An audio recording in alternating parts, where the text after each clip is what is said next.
सभी को प्यार भरा नमस्कार। इंपीरियल एग्रो क्लासेस के ऑनलाइन प्लेटफॉर्म पर एक बार फिर से आप सभी का हार्दिक स्वागत है।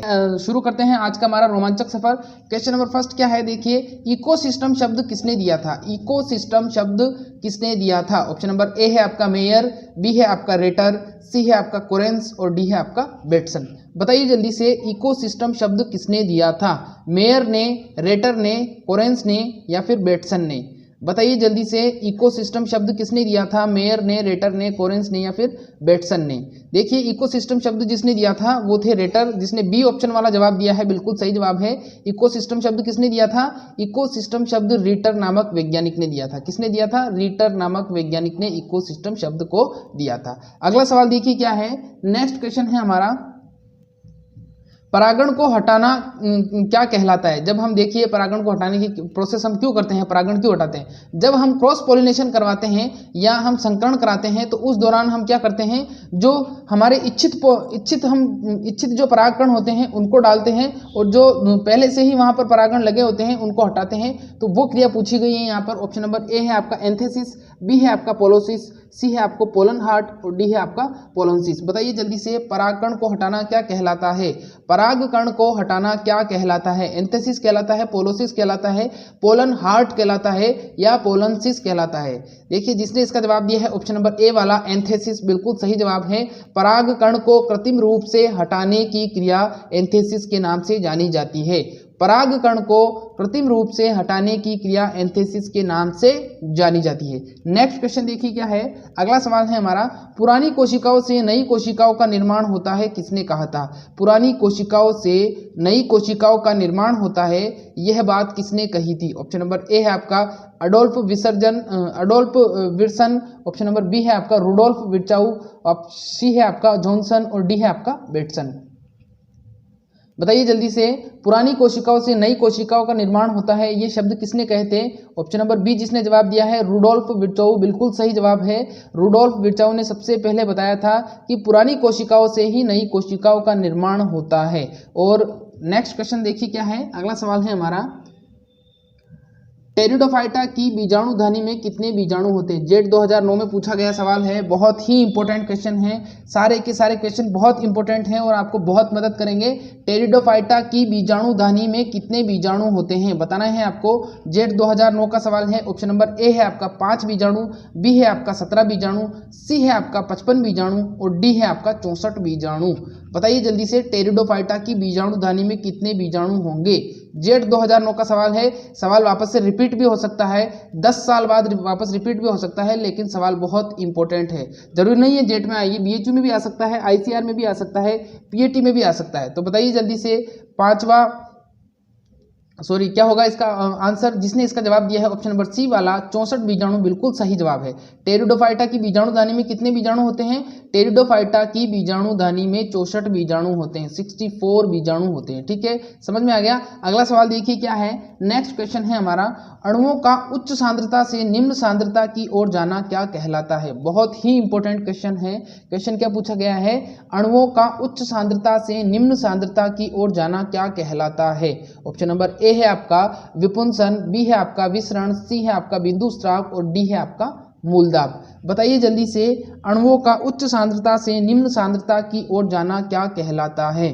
अब जिसने इसका जवाब दिया है ऑप्शन नंबर बी वाला विसरण, बिल्कुल सही जवाब है। विसरण क्रिया जो होती है उसमें देखा होगा आपने कि आप एक गुब्बारा लेते हो और उस गुब्बारे में क्या करते हो, हवा भरते हो, तो हवा के कारण क्या होता है, वो दबाव के कारण अणु क्या हो जाते हैं, पास पास हो जाते हैं और वहां पर उनकी संख्या बढ़ जाती है। लेकिन जैसे ही हम गुब्बारे के मुंह से हाथ हटाते हैं तो क्या हो जाता है, वहां पर उस गुब्बारे के अंदर क्या होता है कि जो अणु होते हैं उनकी सांद्रता अधिक होती है और जो बाहर होते हैं, जो गुब्बारे के बाहर का जो वातावरण होता है वहां पर हवा के अणुओं की सांद्रता कम होती है। तो जैसे ही आप छोड़ते हो, वहां के दबाव के कारण क्या होता है, वो अणु जो होते हैं, हवा के जो अणु होते हैं, वो उच्च सांद्रता से निम्न सांद्रता की ओर जाते हैं और बराबर हो जाते हैं। तो ये क्रिया क्या कहलाती है? ये क्रिया विसरण कहलाती है। पूछा जा चुका है केमिस्ट्री में भी और बायोलॉजी में भी पूछा जा चुका है। ठीक है, अगला सवाल देखिए क्या है, नेक्स्ट क्वेश्चन है हमारा, फ्लूइड मोज़ेक मॉडल किसने दिया था?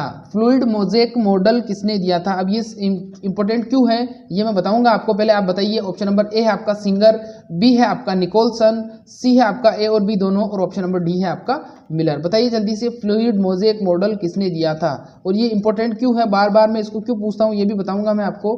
पहले बताइए फ्लूइड मोज़ेक मॉडल किसने दिया था? जिसने इसका जवाब दिया है ऑप्शन नंबर सी वाला, ए और बी दोनों बिल्कुल सही जवाब है। फ्लूइड मोज़ेक मॉडल किसने दिया था? सिंगर और निकोलसन नामक दो साइंटिस्ट ने दिया था, और ये दिया था 1972 में। 1972 में इस मॉडल को बनाया गया था, या इस मॉडल को प्रतिपादित किया गया था, फ्लूइड मोज़ेक मॉडल को। ठीक है, अब देखिए इसमें ये फ्लूइड मोज़ेक मॉडल होता क्या है। जो फ्लूइड मोज़ेक मॉडल है उसके अनुसार क्या है कि जो प्लाज्मा झिल्ली है उसमें प्रोटीन और लिपिड विशेष प्रकार की आकार में जमे हुए हैं। इसका मतलब ये है, थोड़ा सा समझा सकता हूं मैं आपको, कि जो प्लाज्मा मेम्ब्रेन है या प्लाज्मा झिल्ली है उसमें प्रोटीन और लिपिड की विभिन्न व्यवस्था की गई है, ये विभिन्न आकार में जमे हुए हैं, और इस आकार को बताने के लिए इन्होंने फ्लूइड मोज़ेक मॉडल दिया था। और देने वाले जो साइंटिस्ट थे वो सिंगर और निकोलसन थे। इन्होंने 1972 में 1972 में इन्होंने ये मॉडल दिया था। ठीक है, समझ में आ गया। इसमें मेन चीज दो ही है, प्रोटीन और लिपिड होते हैं प्लाज्मा झिल्ली के अंदर। सिंगर और निकोलसन ने दिया था 1972 के अंदर दिया था। ठीक है, समझ में आ गया। अगले सवाल की तरफ बढ़ते हैं। नेक्स्ट क्वेश्चन क्या है हमारा, देखिए। और देखिए ये सवाल बहुत इंपॉर्टेंट है, ये वाला जो सवाल है ये बहुत इंपॉर्टेंट है, कई बार एग्जाम में पूछा गया है, यहाँ तक कि नीट के एग्जाम में, ये मेडिकल के एग्जाम में भी बार बार पूछा जाता है, इसलिए इस क्वेश्चन को ध्यान से देख लेना। फ्लूइड मोज़ेक मॉडल सबसे पहले तो पूछा ही यही जाता है कि फ्लूइड मोज़ेक मॉडल किसने दिया था, तो सिंगर और निकोलसन ने 1972 में दिया था। ठीक है, देखिए अब अगला सवाल क्या है। नेक्स्ट क्वेश्चन है हमारा, कोशिका में उपस्थित माइटोकॉन्ड्रिया की संख्या क्या कहलाती है? कोशिका के अंदर आपको पता है, देखिए बहुत से लोग ऐसे समझते हैं, स्टूडेंट ऐसे समझते हैं कि एक कोशिका के अंदर एक ही माइटोकॉन्ड्रिया होता है, लेकिन ऐसा नहीं होता है। एक कोशिका के अंदर जो कोशिकांग होते हैं वो बहुत सारे हो सकते हैं। केंद्रक तो एक ही होगा, लेकिन इसके अलावा जो कोशिकांग होते हैं वो बहुत सारे हो सकते हैं। माइटोकॉन्ड्रिया भी एक से अधिक हो सकते हैं, और अन्य जो कोशिकांग है वो भी एक से अधिक हो सकते हैं। ठीक है, तो यहाँ पर पूछा गया है कि कोशिका में उपस्थित जो माइटोकॉन्ड्रिया है उसकी टोटल संख्या क्या कहलाएगी? कोशिका में उपस्थित माइटोकॉन्ड्रिया की कुल संख्या कहलाती है। ऑप्शन नंबर ए है आपका कॉन्ड्रोसिस, बी है आपका मिटोसिस, सी है आपका कॉन्ड्रियोम, और डी है आपका सिस्ट्रॉन। बताइए जल्दी से, कॉन्ड्रियोसिस, मिटोसिस, कॉन्ड्रियोम या सिस्ट्रॉन? बताइए, कोशिका में उपस्थित कुल माइटोकॉन्ड्रिया की संख्या। बहुत ही इंपॉर्टेंट क्वेश्चन है, और मैं पहले आपको बता देता हूं, पूरी क्लास अटेंड करना है आपको। पूरी क्लास अटेंड करोगे तो बहुत कुछ सीखोगे। पूरी क्लास अटेंड करिएगा। पूरी क्लास अगर अटेंड नहीं करोगे, बीच बीच में आगे कर करके देखोगे तो इसका कोई फायदा नहीं होगा आपको। ठीक है, तो पूरी क्लास अटेंड करिए। और देखिए अब क्या है, नेक्स्ट इसका आंसर क्या हो जाएगा? इसका आंसर हो जाएगा ऑप्शन नंबर सी वाला, कॉन्ड्रियोम। कोशिका में उपस्थित कुल माइटोकॉन्ड्रिया की संख्या क्या हो जाएगी? कोशिका में उपस्थित कुल माइटोकॉन्ड्रिया की संख्या कॉन्ड्रियोम कहलाती है। क्या कहलाती है? कॉन्ड्रियोम कहलाती है। ठीक है, अगले सवाल की तरफ बढ़ते हैं। नेक्स्ट क्वेश्चन क्या है हमारा? नेक्स्ट क्वेश्चन है हमारा, वायरॉइड की खोज किसने की थी? वायरॉइड की खोज किसने की थी? ऑप्शन नंबर ए है आपका मिलर, बी है आपका एल्पर, सी है आपका डाइनर, और डी है आपका क्लार्क। बताइए जल्दी से, option number A B C D तीनों बता दिया है मैंने। वायरॉइड की खोज किसने की थी? वायरॉइड की खोज किसने की थी? वायरॉइड के बारे में एक दिलचस्प जानकारी आपको बता देता हूं। वायरॉइड में क्या होता है, देखिए एक वायरस होता है। वायरस में क्या होता है, उसका एक आनुवंशिक पदार्थ होता है, और उस आनुवंशिक पदार्थ को प्रोटीन के आवरण के द्वारा क्या किया जाता है? कवर किया जाता है। प्रोटीन के आवरण के द्वारा क्या किया जाता है? कवर किया जाता है। लेकिन जो वायरॉइड होता है, उस वायरॉइड में कोई भी किसी भी प्रकार का कोई प्रोटीन आवरण नहीं होता है, वो बिल्कुल नग्न रहता है। उसका जो आनुवंशिक पदार्थ है वो बिल्कुल नग्न रहता है, और वो वायरॉइड कहलाता है। ठीक है, इसको वापस से एक बार मैं समझा दूंगा। सबसे पहले इसका आंसर जिसने दिया है डाइनर, ऑप्शन नंबर सी वाला बिल्कुल सही जवाब है। वायरॉइड की जो खोज की थी वो खोज की थी डाइनर नामक साइंटिस्ट ने। किसने की थी? डाइनर नामक साइंटिस्ट ने वायरॉइड की खोज की थी। ठीक है, अब देखिए वायरस और वायरॉइड किस प्रकार से अलग है, वापस से समझा देता हूं क्योंकि इंपॉर्टेंट है इसलिए समझाना जरूरी है। देखिए जो वायरस होता है उसमें क्या होता है, उसमें एक न्यूक्लिक अम्ल होता है, और न्यूक्लिक अम्ल को प्रोटीन चारों तरफ से घेरे रहता है। ठीक है, और उस जो प्रोटीन का जो आवरण होता है, उस आवरण को क्या कहते हैं? उस आवरण को हम कैप्सिड के नाम से जानते हैं। तो ये सवाल भी बार बार पूछा जाता है कि वायरस का प्रोटीन चोल क्या कहलाता है, वायरस का प्रोटीन कवर क्या कहलाता है, या वायरस का जो आनुवंशिक पदार्थ है वो किसके द्वारा ढका रहता है। तो इन तीनों का आंसर होगा कि वायरस का जो प्रोटीन आवरण है वो कैप्सिड के नाम से जाना जाता है। ठीक है, अब देखिए एक ऐसा भी वायरस होता है जिसमें आनुवंशिक पदार्थ तो होता है, लेकिन उसका जो आनुवंशिक पदार्थ है वो नग्न रहता है बिल्कुल, उसको किसी भी प्रकार के प्रोटीन आवरण से ढका नहीं जाता है या वो ढका हुआ नहीं होता है, और वो जीव कहलाता है आपका वायरोइड। ठीक है, और इसकी खोज की थी डायनर नामक वैज्ञानिक ने। समझ में आ गया? अगर समझ में आ गया तो न्यू स्टूडेंट लाइक कर दीजिए, सॉरी पुराने स्टूडेंट लाइक कर दीजिए, और जो न्यू स्टूडेंट है वो सब्सक्राइब करके बेल आइकन को प्रेस कर लीजिए ताकि आगे आने वाली धमाकेदार वीडियोस की नोटिफिकेशन आपको समय समय पर मिलती रहे। ठीक है, अगला सवाल देखिए क्या है। नेक्स्ट क्वेश्चन है हमारा, प्रियोन्स की खोज किसने की थी? क्योंकि वायरस के चाचा का लड़का है प्रियोन, वायरस के चाचा का लड़का कौन है? प्रियोन है। और वायरस और प्रियोन की जो संरचना है वो लगभग सेम होती है, कुछ कंडीशन में अलग होता है, ये वो थोड़ी क्रिटिकल होती है, वो इतनी डीपली अब आप हमारे को पूछी नहीं जाएगी जेट ICAR BHU के एग्जाम में। तो आपको इतना ध्यान रखना है प्रियोन की खोज किसने की थी। तो ऑप्शन नंबर ए है आपका हेग, बी है आपका क्लार्क, सी है आपका डायनर और डी है आपका उपरोक्त सभी। बताइए जल्दी से, प्रियोन्स की खोज किसने की थी? प्रियोन्स की खोज किसने की थी? बताना है आपको, प्रियोन्स की खोज किसने की थी? जिसने ऑप्शन नंबर डी जवाब दिया है उपरोक्त सभी, बिल्कुल सही जवाब है, लेकिन इसमें थोड़ा सा कंफ्यूजन है। इसमें जो डायनर है उस डायनर की जगह एल्पर आएगा। क्या आएगा? उस डायनर की जगह एल्पर आएगा। तो एल्पर, क्लार्क और हेग तीन साइंटिस्ट थे, इन तीनों की टीम थी, और इन तीनों की टीम ने मिलकर किसको खोजा था? प्रियोन्स को खोजा था। तो प्रियोन्स को खोजने का श्रेय 3 साइंटिस्ट को जाता है। सबसे पहला है हेग, फिर उसके बाद में है क्लार्क, और फिर तीसरा कौन सा हो जाएगा? तीसरा हो जाएगा आपका एल्पर नामक साइंटिस्ट। और जो डायनर थे उन्होंने वायरोइड को खोजा था। ठीक है, अब देखिए इसके जो प्रियोन्स है इसी का एक भाई होता है छोटा, जिसको प्रियोन्स के अलावा जिसको वायरियोन के नाम से जाना जाता है, तो उसके बारे में भी कभी डिस्कस करेंगे हम। अगला सवाल देखिए क्या है।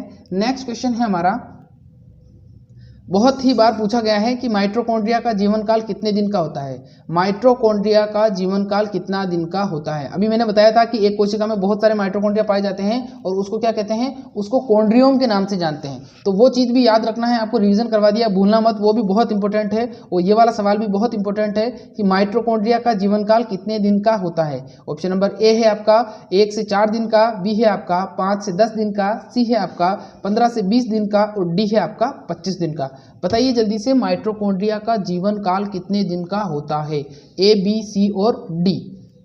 बताइए जल्दी से क्या होगा इसका जवाब, बहुत ही इंपॉर्टेंट है। अब देखिए जिसने इसका जवाब दिया है 5 से 10 दिन, ऑप्शन नंबर बी वाला बिल्कुल सही जवाब है। माइटोकॉन्ड्रिया का जीवन काल कितने दिन का होता है? माइटोकॉन्ड्रिया का जीवन काल 5 से 10 दिन का माना गया है। ठीक है, समझ में आ गई बात। अब देखिए अगला सवाल क्या है। नेक्स्ट क्वेश्चन है हमारा, अगला सवाल देखिए क्या है। नेक्स्ट क्वेश्चन है, उत्तकों से संबंधित हिस्ट्रोजन सिद्धांत किसने दिया था? उत्तकों से संबंधित हिस्ट्रोजन सिद्धांत किसने दिया था? जेट 2009 में पूछा गया सवाल है, फिर से आ सकता है, ध्यान से देख लीजिए बच्चों। उत्तकों से संबंधित हिस्ट्रोजन सिद्धांत किसने दिया था? ऑप्शन नंबर ए है आपका नागिली, बी है आपका मेरोन, सी है आपका हैंस्टीन और डी है आपका कोई नहीं।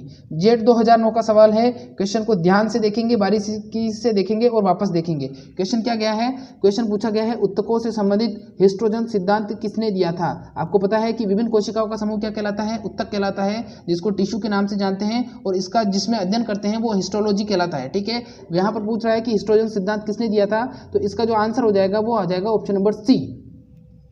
जिसने इसका आंसर ऑप्शन नंबर सी दिया है हैंस्टीन, बिल्कुल सही जवाब है। उत्तकों से संबंधित हिस्ट्रोजन सिद्धांत किसने दिया था?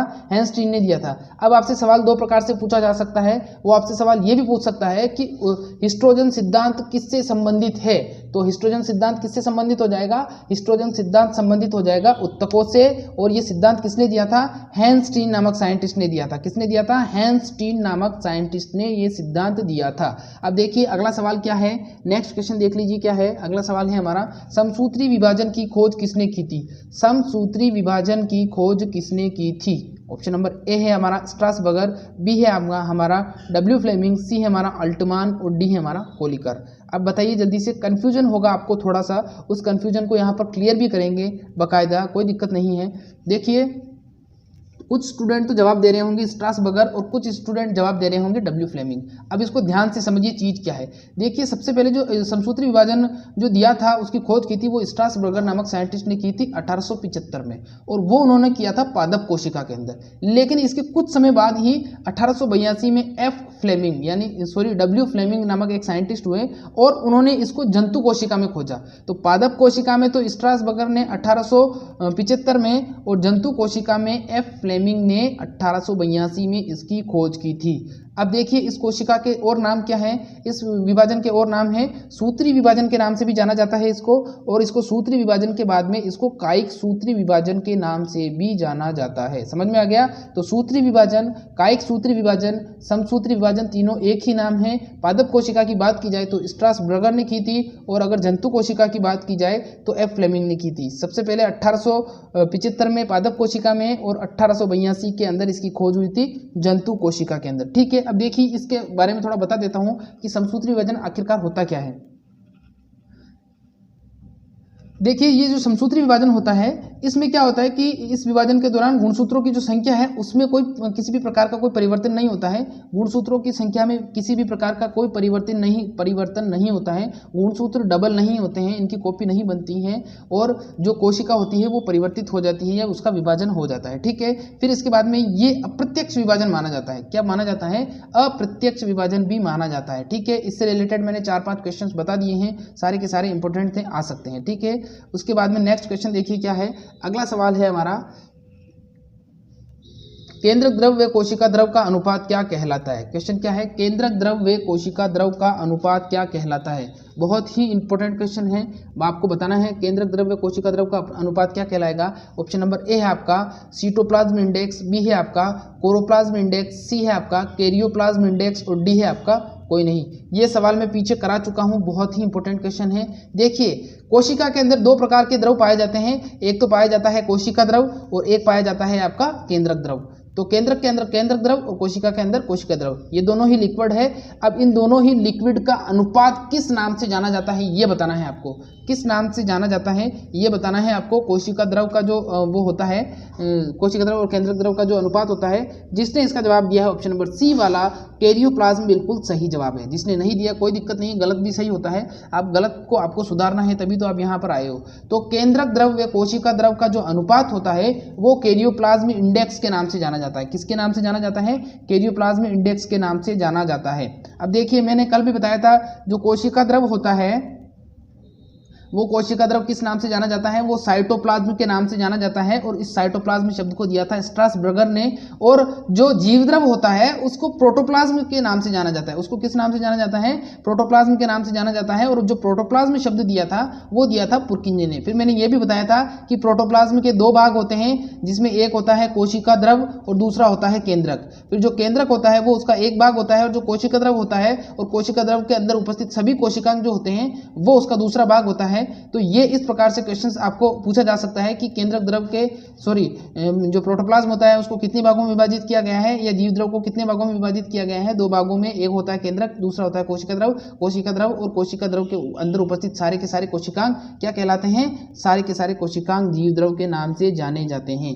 बिल्कुल फंडा क्लियर करेंगे, आपका कोई दिक्कत नहीं है। सारे के सारे फंडे कहाँ क्लियर कराए जाते हैं? इंपीरियल एग्रो क्लासेस के ऑनलाइन प्लेटफॉर्म पर। हमारा ऑफलाइन प्लेटफॉर्म भी है, बहुत ही जल्दी क्लासेस जैसे ही कोचिंग चालू होगी तो आप आ सकते हो। चित्तौड़ के अंदर हमारा इंस्टीट्यूट है, तो चित्तौड़ के आसपास के जितने भी स्टूडेंट हैं जो चित्तौड़ सिटी के हैं वो आ सकते हैं। ठीक है, जैसे ही क्लासेस खुल जाएगी आपको हमारे यूट्यूब चैनल के जरिए, हमारा फेसबुक पेज है, हमारा इंस्टाग्राम है, सब कुछ है, हमारा टेलीग्राम सब कुछ है, उस पर आपको बता दिया जाएगा। और सबसे इंपॉर्टेंट बात, अगर आप इंस्टाग्राम यूज़ करते हो तो हमें इंस्टाग्राम पर फॉलो कर लीजिए, वहाँ पर भी हम बहुत अच्छे अच्छे क्वेश्चंस डालते हैं। ठीक है, तो इंस्टाग्राम पर हमें फॉलो कर लीजिए। अगला सवाल देखिए क्या है।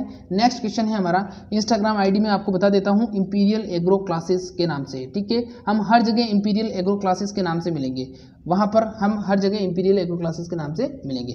अब देखिए अगला सवाल क्या है, जेट 2009 का सवाल है। क्वेश्चन क्या पूछा गया है? जाइलम में सबसे बड़ी कोशिका होती है, जाइलम के अंदर सबसे बड़ी कोशिका को क्या कहते हैं, किस नाम से जानी जाती है? तो ऑप्शन देखिए आपका ए है हमारा मृदुतक, बी है हमारा वाहिनिका, सी है हमारा वाहिका, और डी है हमारा तंतु। बताइए जल्दी से क्या होगा इसका जवाब।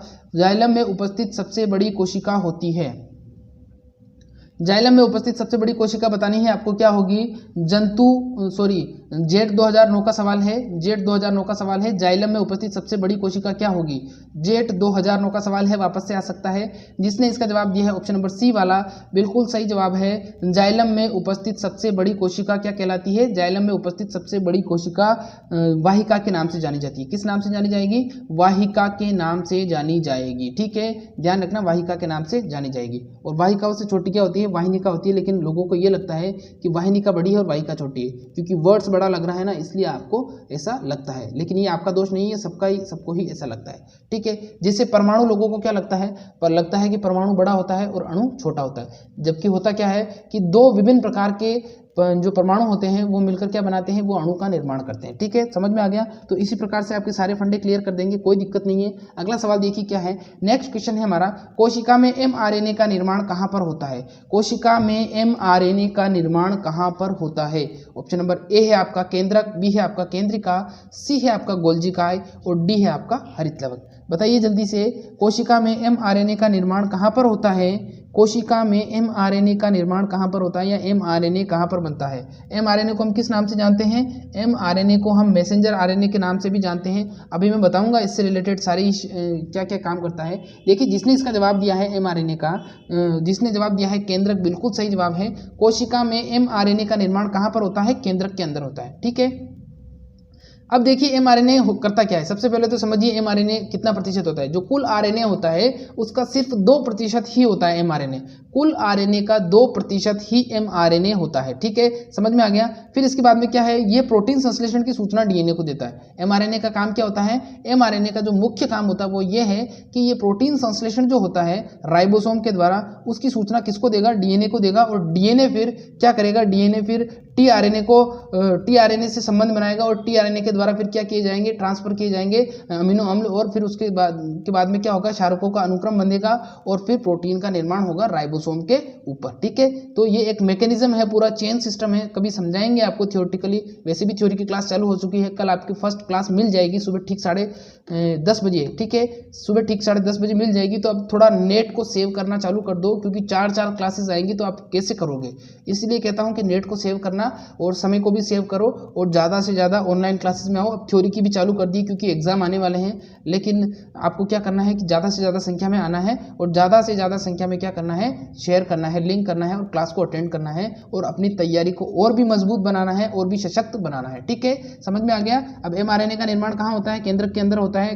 ठीक है, समझ में आ गया? ये कुल RNA का 2% हिस्सा होता है। ठीक है, अगला सवाल देखिए क्या है। नेक्स्ट क्वेश्चन है हमारा, खाद्य पदार्थों का सर्वाधिक संग्रहण कहाँ पर होता है? खाद्य पदार्थों का सर्वाधिक संग्रहण कहाँ पर होता है? ऑप्शन नंबर से पहले जेट 2009 का सवाल आया हुआ है। देखिए, जेट 2009 में पूछा गया सवाल है ये, खाद्य पदार्थों का सर्वाधिक संग्रहण कहाँ पर होता है? जेट 2009 का सवाल है। जाइलम, फ्लोएम, वलकुट या फिर कोई नहीं? क्या होगा इसका जवाब? बताइए जल्दी से, क्या होगा इसका जवाब?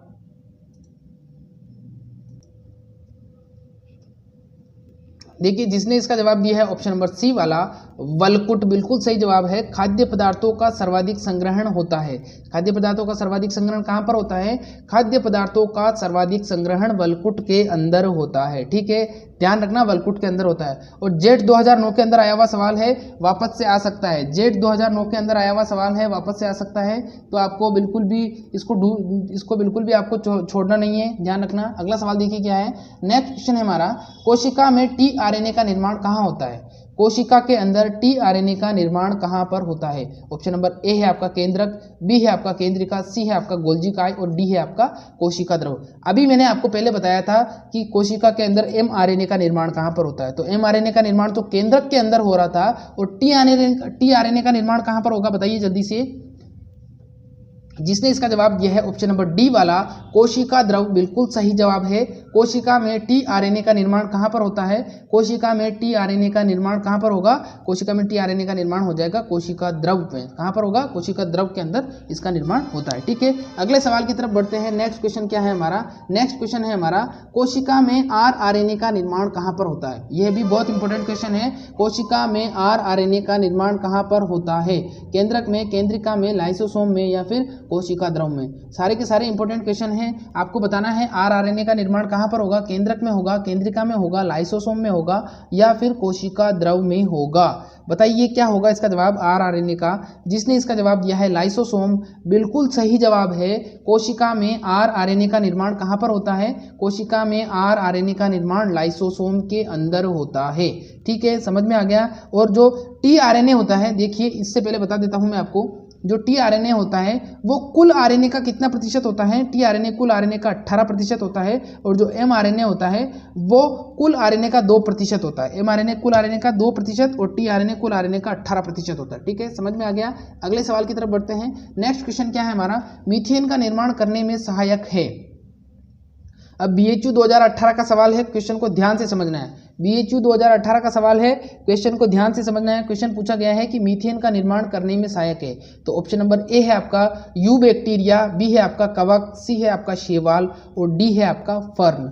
बताइए, मैं पहले जब मैंने बीएचयू के पेपर सोल्व करवाए थे तो उसके अंदर भी मैंने इस क्वेश्चन को सोल्व करवाया था। बताइए जल्दी से, मीथेन का निर्माण करने में सहायक होते हैं यू बैक्टीरिया, कवक, शैवाल या फिर फर्न। बीएचयू 2018 का सवाल है, बीएचयू 2018 का सवाल है। जवाब दीजिए यू बैक्टीरिया, कवक, शैवाल या फर्न। अब देखिए जिसने इसका जवाब दिया है ऑप्शन नंबर ए वाला यू बैक्टीरिया, बिल्कुल सही जवाब है। मीथेन का निर्माण करने में सहायक क्या होगा, मीथेन का निर्माण करने में जो सहायक होते हैं वो यू बैक्टीरिया होते हैं। अगर यू बैक्टीरिया आपके ऑप्शन में नहीं आता है तो आप बैक्टीरिया भी लिख सकते हो। अगर बैक्टीरिया आया हुआ है और यू बैक्टीरिया आया हुआ है, दोनों तो वो देगा नहीं। अगर दोनों दे देते हैं तो सवाल कट जाएगा, और दोनों अगर दे देते हैं तो आपको तो यू बैक्टीरिया पर टिक करना है। अगर यू बैक्टीरिया नहीं है तो आपको बैक्टीरिया पर टिक कर देना है, बैक्टीरिया भी नहीं है और जीवाणु है तो जीवाणु पे आपको टिक कर देना। समझ में आ गया। देखिए अब अगला सवाल क्या है, नेक्स्ट क्वेश्चन है हमारा, एपिथेलियल कोशिकाएं कहाँ पाई जाती है। अब देखिए मनुष्य के शरीर में एपिथेलियल कोशिकाएं कहाँ पाई जाती है, ये पूछना चाह रहा है कि मनुष्य के शरीर में एपिथेलियल कोशिकाएं कहाँ पर पाई जाती है। तो ऑप्शन नंबर ए क्या है आपका, ए है आपका यकृत, बी है आपका फेफड़ा, सी है आपका हृदय और डी है आपका प्लीहा। बताइए जल्दी से, एपिथेलियल कोशिकाएं कहाँ पाई जाती है, यकृत के अंदर, फेफड़े के अंदर, प्लीहा के अंदर, कहाँ पर पाई जाएगी। सारे के सारे क्वेश्चन इंपॉर्टेंट हैं। इस क्वेश्चन को, ये बीएचयू में आया हुआ सवाल है लेकिन इस क्वेश्चन को मैंने थोड़ा सा यहाँ पर ट्विस्ट कर दिया है, इसलिए मैंने यहाँ पर लिखा नहीं कि बीएचयू के अंदर आया हुआ है, क्योंकि फिर आप सर्च करोगे ढूंढोगे मिलेगा नहीं, तो फिर आप कहोगे कि सर आपने तो बीएचयू की कहा था और ये तो है ही नहीं पेपर के अंदर। तो कुछ क्वेश्चन क्या कर देता हूँ मैं, ट्विस्ट कर देता हूँ ताकि आपको आसान भाषा में समझा सको। अब एपिथेलियल कोशिका कहाँ पाई जाती है, इसका जवाब जिसने दिया है ऑप्शन नंबर बी दिया है, फेफड़े, बिल्कुल सही जवाब है। एपिथेलियल कोशिकाएं कहाँ पाई जाती हैं, एपिथेलियल कोशिकाएं हमारे शरीर में फेफड़ों के अंदर पाई जाती है। कहाँ पर पाई जाती हैं, हमारे शरीर में फेफड़ों के अंदर एपिथेलियल कोशिकाएं पाई जाती हैं। बहुत ही इंपॉर्टेंट क्वेश्चन है, आपको मदद करेगा हर एग्जाम में। ठीक है, अब देखिए क्वेश्चन आपको मैं लगभग बता चुका हूं। अब कुछ क्वेश्चन और है, 3 से 4 क्वेश्चन और बचे हैं, बहुत ही इंपॉर्टेंट है, क्योंकि आज क्वेश्चन जो क्लास है वो ज़्यादा लंबी नहीं करेंगे। अगर आप कहोगे तो लंबी भी कर देंगे, कोई दिक्कत नहीं है, लेकिन आपको पूरी क्लास अटेंड करनी है। आप पूरी नहीं अटेंड करते हो, फिर जब मैं बाद में वीडियो का ग्राफ देखता हूँ तो मुझे उसमें ऐसा ग्राफ दिखाई देता है, कोई आया कोई चला गया, कोई आया कोई चला गया, तो ऐसे नहीं होता है। पूरी क्लास अटेंड किया करें। कुछ स्टूडेंट ऐसे हैं जो क्लास स्टार्ट होने पर क्लास के अंदर आते हैं और ख़त्म होती है तब जाते हैं, तो ऐसे स्टूडेंट बनना है, ब्राइट स्टूडेंट बनना है, ताकि आपकी तैयारी और मजबूत हो सके। ठीक है, इसका आंसर हो जाएगा फेफड़ा। अब अगला सवाल क्या है, नेक्स्ट क्वेश्चन है हमारा, एगेरिकस है। बीएचयू 2018 का सवाल है, क्वेश्चन पूछा गया था एगेरिकस है। इसको भी मैंने इजी कर दिया है क्वेश्चन को, वहां पर कुछ अलग तरीके से पूछा गया था, वहां पर इसका संबंध बनाकर इसको पूछा गया था, लेकिन मैंने इसको इजी कर दिया है कि एगेरिकस क्या है। ऑप्शन नंबर ए है आपका प्रोटोजोआ है, बी है आपका हरी शैवाल है, सी है आपका मशरूम है और डी है आपका जीवाणु। बताइए जल्दी से क्या होगा इसका जवाब। एगेरिकस है, प्रोटोजोआ है, हरी शैवाल है, मशरूम है या फिर जीवाणु है। क्या होगा इसका जवाब। एगेरिकस क्या है, प्रोटोजोआ, हरी शैवाल, मशरूम या जीवाणु।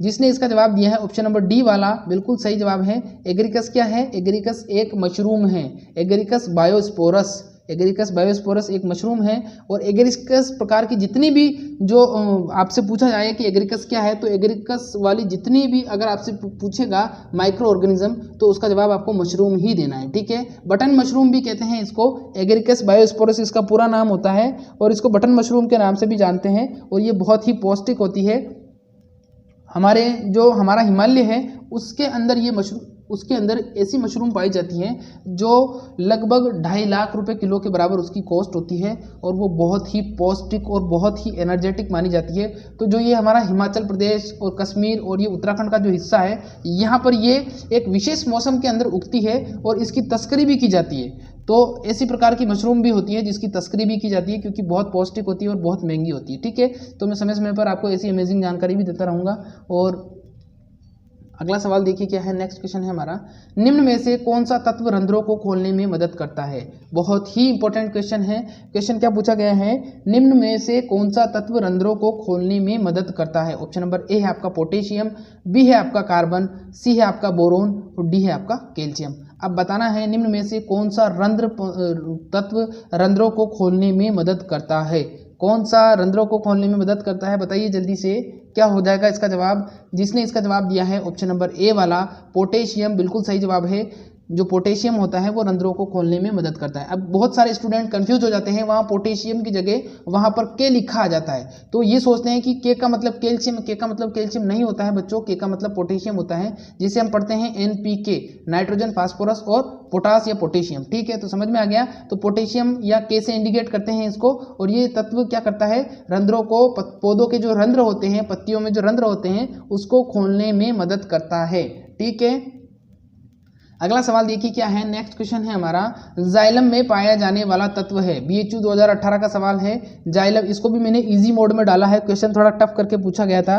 क्वेश्चन क्या है, जाइलम में पाया जाने वाला तत्व है। जाइलम में पाया जाने वाला तत्व बताना है। ऑप्शन नंबर ए है आपका पोटाश, बी है आपका पॉलीसेकेराइड, सी है आपका लिग्निन और डी है आपका कोई नहीं। बताइए जल्दी से, जाइलम में पाया जाने वाला तत्व कौन सा होगा। जाइलम के अंदर पाए जाने वाला तत्व कौन सा होगा, पोटाश, पॉलीसेकेराइड या फिर लिग्निन। पोटाश, पॉलीसेकेराइड या फिर लिग्निन। जिसने इसका जवाब दिया है ऑप्शन नंबर सी वाला लिग्निन, बिल्कुल सही जवाब है। जाइलम में पाया जाने वाला तत्व कौन सा होगा, जाइलम के अंदर पाया जाने वाला तत्व लिग्निन के नाम से जाना जाता है। और ये सवाल BHU 2018 में आया हुआ है और बहुत ही इंपॉर्टेंट है। ठीक है, अगला सवाल देखिए क्या है, नेक्स्ट क्वेश्चन है हमारा, निम्न में से कौन सा हार्मोन रंध्रों को बंद करने में सहायक या मदद करता है। ठीक है, अब पहले मैंने बताया था कि कौन सा हार्मोन, सॉरी वो हार्मोन नहीं था, कौन सा तत्व रंध्रों को खोलेगा, तो पोटेशियम मैंने जवाब दिया था, कैसे इंडिकेट करते हैं। अब यहाँ पर आपको जवाब देना है, हार्मोन रंध्रों को बंद करता है वो ऑप्शन नंबर ए है आपका ABA, बी है आपका जिब्रेलिक, सी है आपका ऑक्सीन और डी है आपका साइटोकाइनिन। बताइए निम्न में से कौन सा हार्मोन रंध्रों को बंद करने में मदद करता है। कौन सा हार्मोन रंध्रों को बंद करने में मदद करेगा, बताइए जल्दी से जवाब दीजिए। जिसने इसका जवाब दिया है ऑप्शन नंबर ए वाला ABA, बिल्कुल सही जवाब है। एंडोल ABA को हम एब्सिसिक एसिड के नाम से भी जानते हैं। किस नाम से जानते हैं, एब्सिसिक एसिड के नाम से भी जानते हैं। इसको वृद्धि रोधक हार्मोन के नाम से भी जानते हैं। क्या करता है, वृद्धि को रोकता है, वृद्धि रोधक हार्मोन के नाम से भी जानते हैं। और ये क्या करता है, ये पौधों में रंध्रों को बंद करने में सहायक होता है। पौधों में क्या करता है, रंध्रों को बंद करने में सहायक हार्मोन कौन सा हो जाएगा, एब्सिसिक एसिड, जिसको ABA से इंडिकेट किया जाता है। ठीक है, वृद्धि रोधक हार्मोन भी इसको हम बोलते हैं। ठीक है, सारे फंडे क्लियर कर दिए जाएंगे आपके, कोई दिक्कत नहीं है। देखिए जो स्टूडेंट अभी नए नए जुड़े हैं, प्लीज़ वीडियो को लाइक, चैनल को सब्सक्राइब करके बेल आइकन को प्रेस कर लीजिए ताकि आगे आने वाली नोटिफिकेशन आपको मिल सके। और जो पुराने स्टूडेंट है प्लीज़ लाइक कर दीजिए। और आप कमेंट करके नहीं जाते हो, मैं कितनी बार बोलता हूँ कि कमेंट करके बताओ मुझे क्लास कैसी लगी आपको, ताकि मैं और इम्प्रूवमेंट कर सकूँ और अच्छी तरीके से आप क्लास दिखा सकूँ। लेकिन आप आते नहीं, आप कमेंट नहीं करते हो, फिर मैं डीमोटिवेट हो जाता हूँ, मुझे अच्छा नहीं लगता। इसलिए आप कमेंट करके बताया करें कि क्लास आपको कैसी लगी। ठीक है, अगला सवाल देखिए क्या है, नेक्स्ट क्वेश्चन है हमारा। अब सिर्फ 2-3 क्वेश्चन और बचे हैं। अगला सवाल है, ट्रांसक्रिप्शन में निर्माण होता है। जेट 2009 का सवाल है, जेट 2009 का सवाल है कि ट्रांसक्रिप्शन में किसका निर्माण होगा, mRNA का निर्माण होगा, rRNA का निर्माण होगा, tRNA का निर्माण होगा या फिर ऑप्शन नंबर डी है आपका कोई नहीं। बताइए जल्दी से, ट्रांसक्रिप्शन में निर्माण किसका होता है। ट्रांसक्रिप्शन जो प्रोसेस होता है उसमें किसका, ट्रांसक्रिप्शन प्रोटीन निर्माण के समय एक विशेष प्रकार की क्रिया होती है। बताइए जल्दी से क्या होगा इसका, कोशिका के अंदर प्रोटीन निर्माण के समय विशेष प्रकार की क्रिया होती है जिसमें DNA भी भाग लेता है। जिसने इसका जवाब दिया है ऑप्शन नंबर ए वाला mRNA, बिल्कुल सही जवाब है। ट्रांसक्रिप्शन में किसका निर्माण होगा, ट्रांसक्रिप्शन में mRNA का निर्माण होता है। किसका निर्माण होगा, mRNA का निर्माण होगा। जेट 2009 का सवाल है ये। अगला सवाल देखिए क्या है, क्वेश्चन नंबर नेक्स्ट है, हृदय की संरचना व कार्यविधि का अध्ययन विज्ञान की किस शाखा में किया जाता है? हृदय की संरचना व कार्यविधि का अध्ययन विज्ञान की किस शाखा में किया जाता है? बताइए जल्दी से।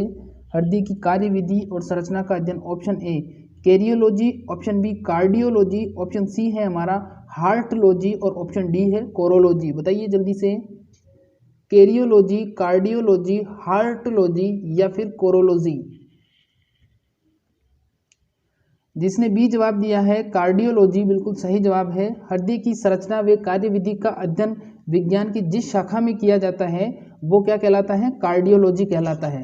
आप कभी अस्पताल गए होंगे तो आपने देखा होगा कि कार्डियोलॉजी डिपार्टमेंट अलग ही होता है, उसको बोलते हैं हृदय रोग विभाग। कार्डियोलॉजी या हृदय रोग विभाग अलग होता है।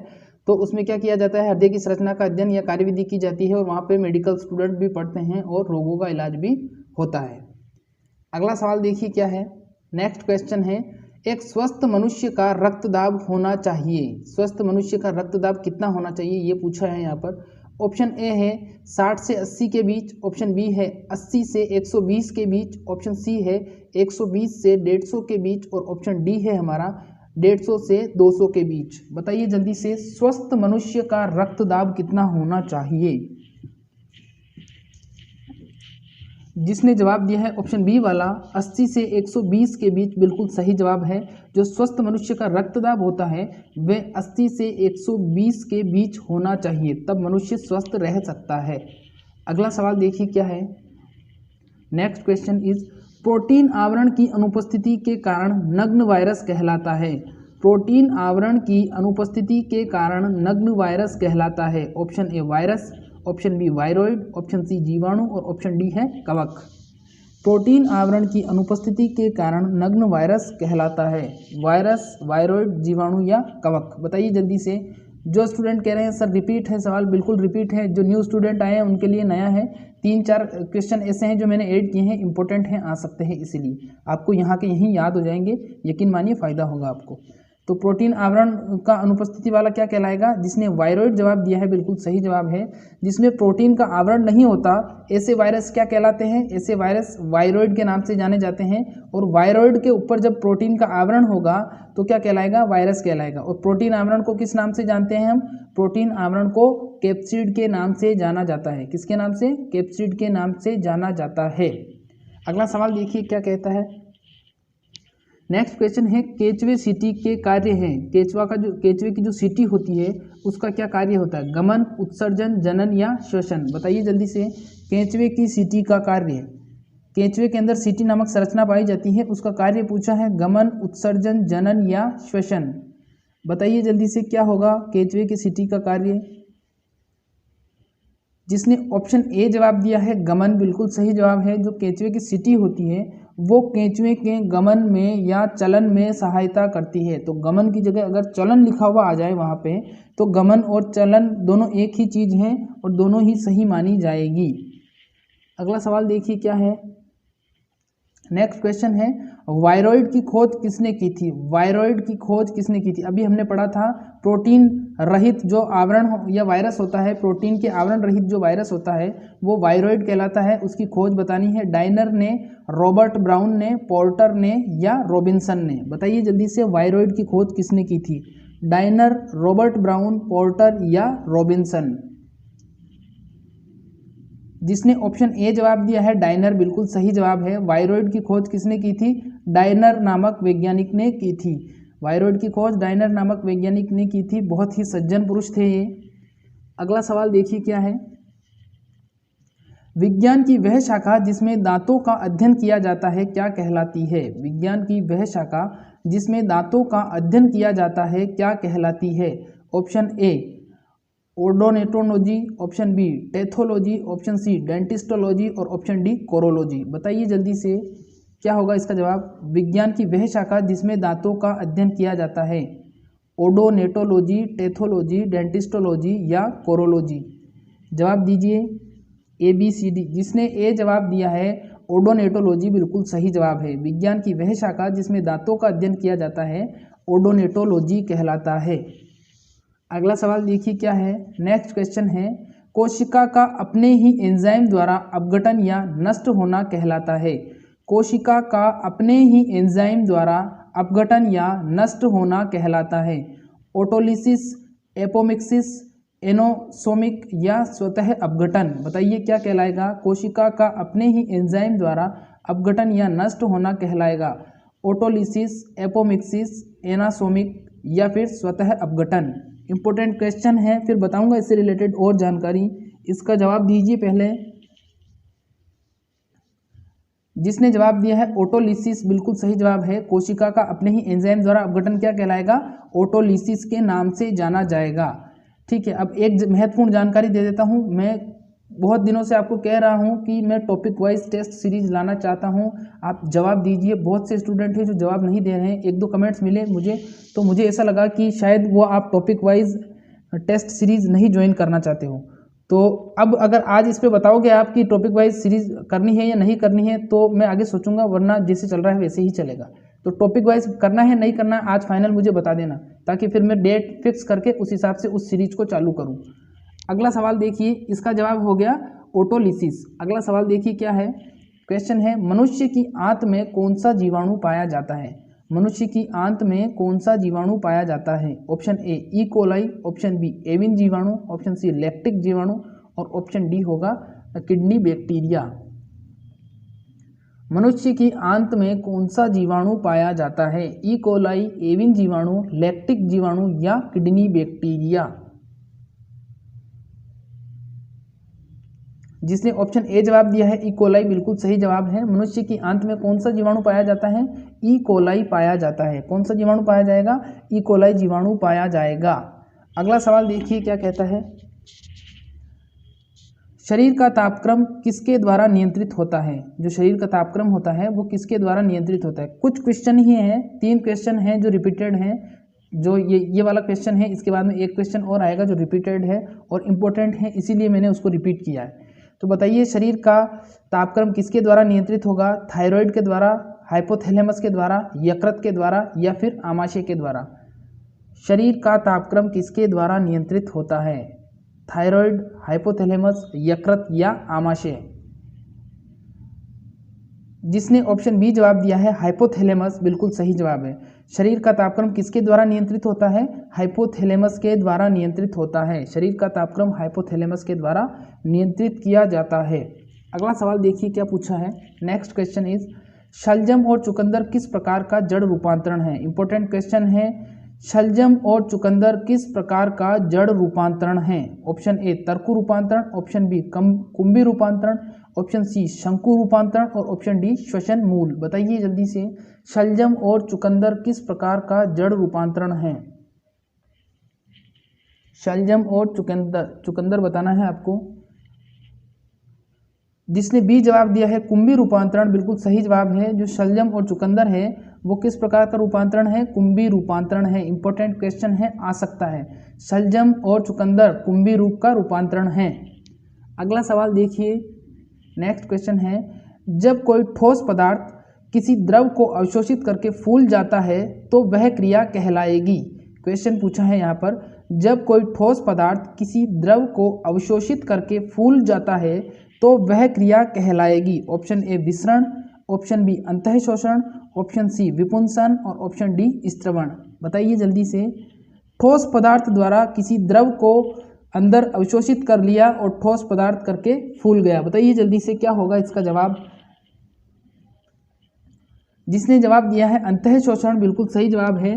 जो ठोस पदार्थ होता है वह किसी पदार्थ को अवशोषित कर लेता है अंदर और अवशोषित करने के बाद में फूल जाता है, और ये अवस्था क्या कहलाती है? ये अवस्था अंतःशोषण कहलाती है। अगला सवाल देखिए क्या है। इससे पहले बता देता हूँ, देखो ये इसके ऊपर दिया गया है विसरण। विसरण क्या होता है? विसरण में जो कोई भी पदार्थ या कोई भी अणु या कोई भी गैस होती है वो अपने अधिक सांद्रता से कम सांद्रता की ओर गति करती है, वो कहलाता है विसरण। बता चुका हूँ मैं पहले, कोई दिक्कत नहीं है। अगला सवाल देखिए क्या है। टीबी की रोकथाम करने वाला वैक्सीन है। टीबी की रोकथाम करने वाला वैक्सीन है। बताइए जल्दी से, टीबी की रोकथाम करने वाला वैक्सीन क्या कहलाएगा? ईसीजी, बीसीजी, एसीजी या सीसीजी? बताइए, टीबी की रोकथाम करने वाला वैक्सीन ईसीजी, बीसीजी, एसीजी या फिर सीसीजी? टीबी की रोकथाम।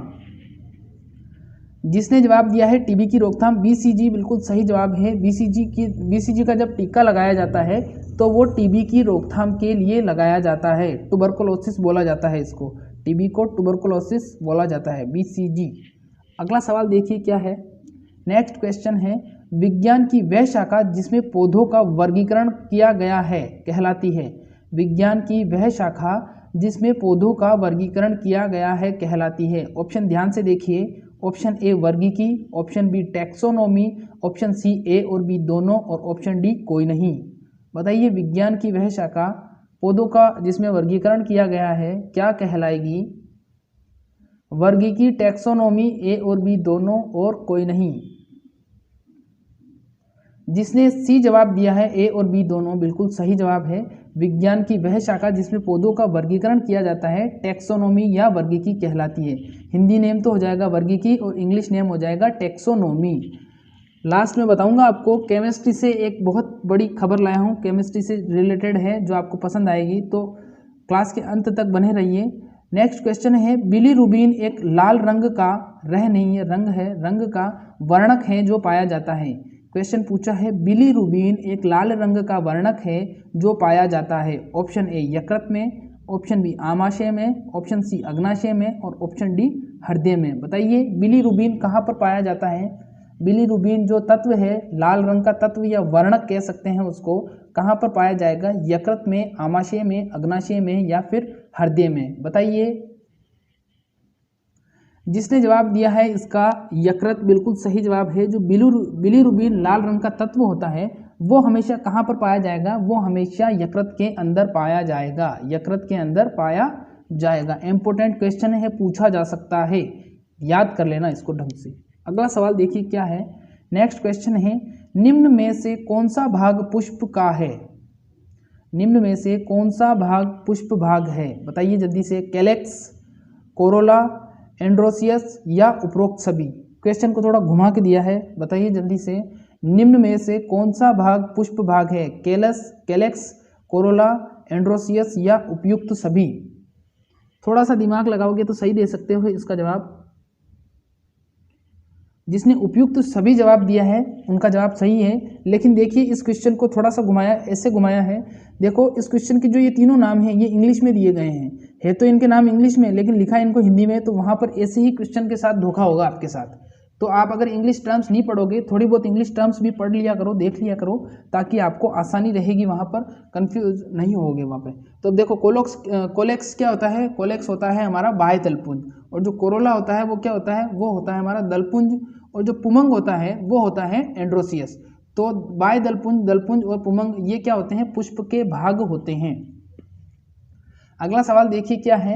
नेक्स्ट क्वेश्चन है, कौन सा कोशिकांग ऑटोलिसिस की क्रिया करता है। अभी मैंने पहले बताया था आपको कि कोशिकांग होता है जो ऑटोलिसिस की क्रिया, जो कोशिका होती है वो ऑटोलिसिस की क्रिया करती है, और उसमें क्या करती है, वो खुद के एंजाइम से ही खुद को नष्ट कर लेती है। तो अब बताना है आपको ऑटोलिसिस की क्रिया कौन सा कोशिकांग करता है। इंपॉर्टेंट क्वेश्चन है, आ सकता है केंद्रिका, लाइसोसोम या राइबोसोम।